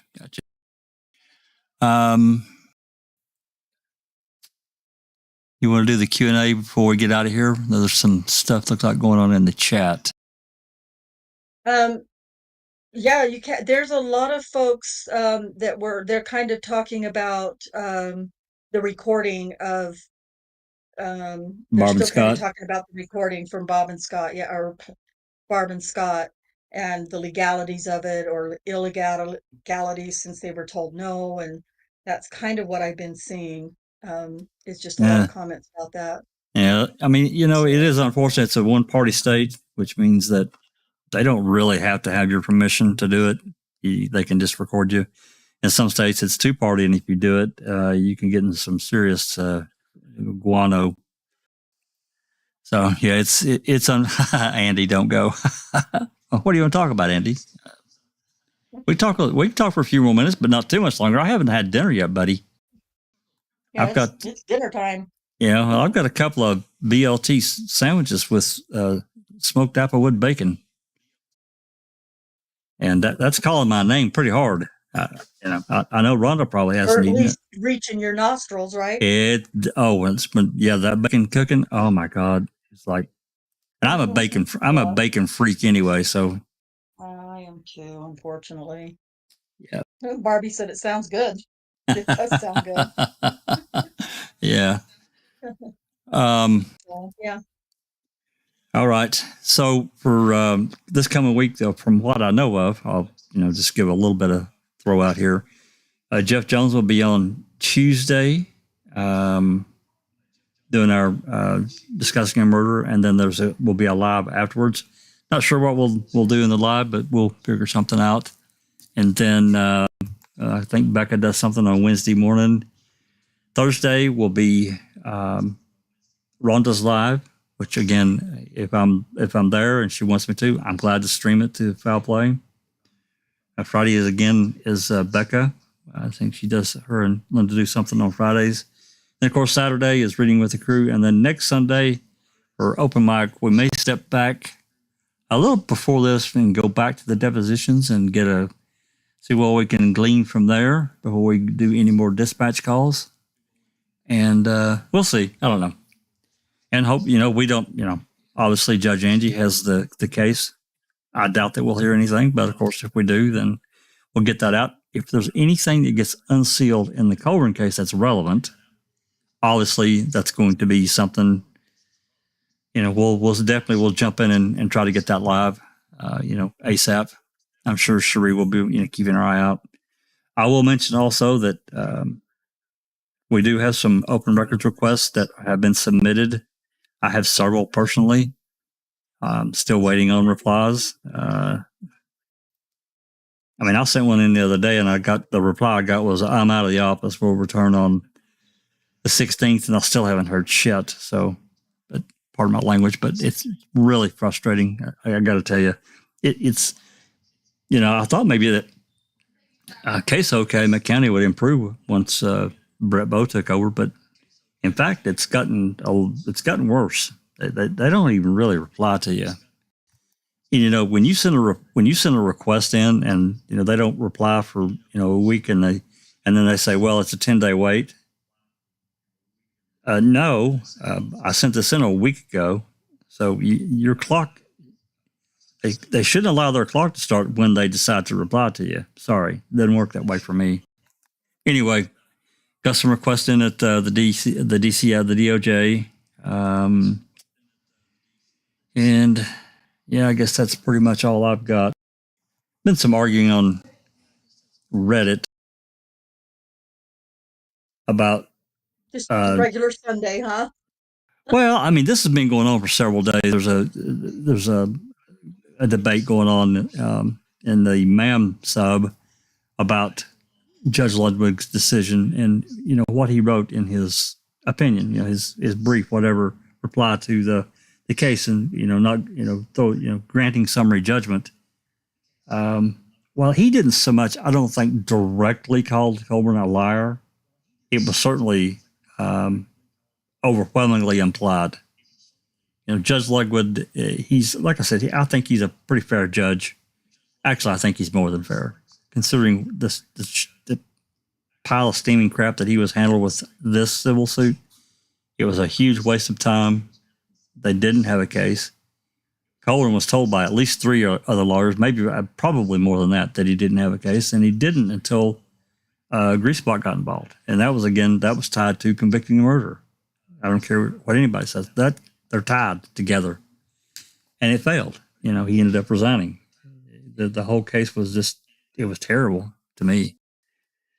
So I think that in his reply, though, again, he didn't directly call him a liar, but he certainly indirectly and certainly implied, bullshit, So anyway, that's pretty much all I got. So with that said, I'm sorry, Andy B. We got to go. People got to work tomorrow. People got to eat dinner, like a couple of BLTs, maybe a Coke. And I'm actually gonna try and start. I'm gonna try to get several calls done. That was one I did mention at the beginning of this. So yeah, I'm gonna try to get finished here in the next couple of days. So all the new Jody calls from February, March 06 are uploaded and in the playlist. Anybody else got anything? Susan, Cherie? Silence is overwhelmingly.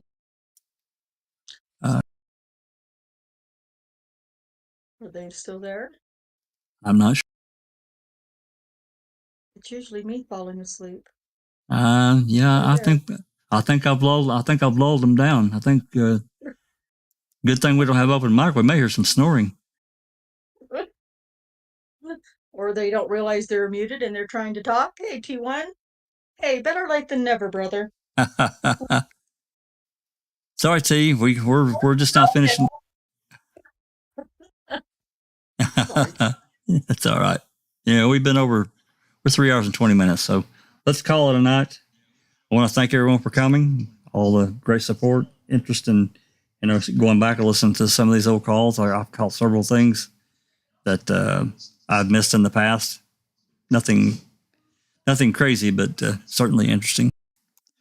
And I guess we'll see you guys probably, unless something happens, like I said, unless something breaks. We'll be back with Rhonda's Live on Thursday night, and then Reading with the Crew on Saturday, and open mic next Sunday. So, yep. With that said, I'm going to say this has been a Foul Play production.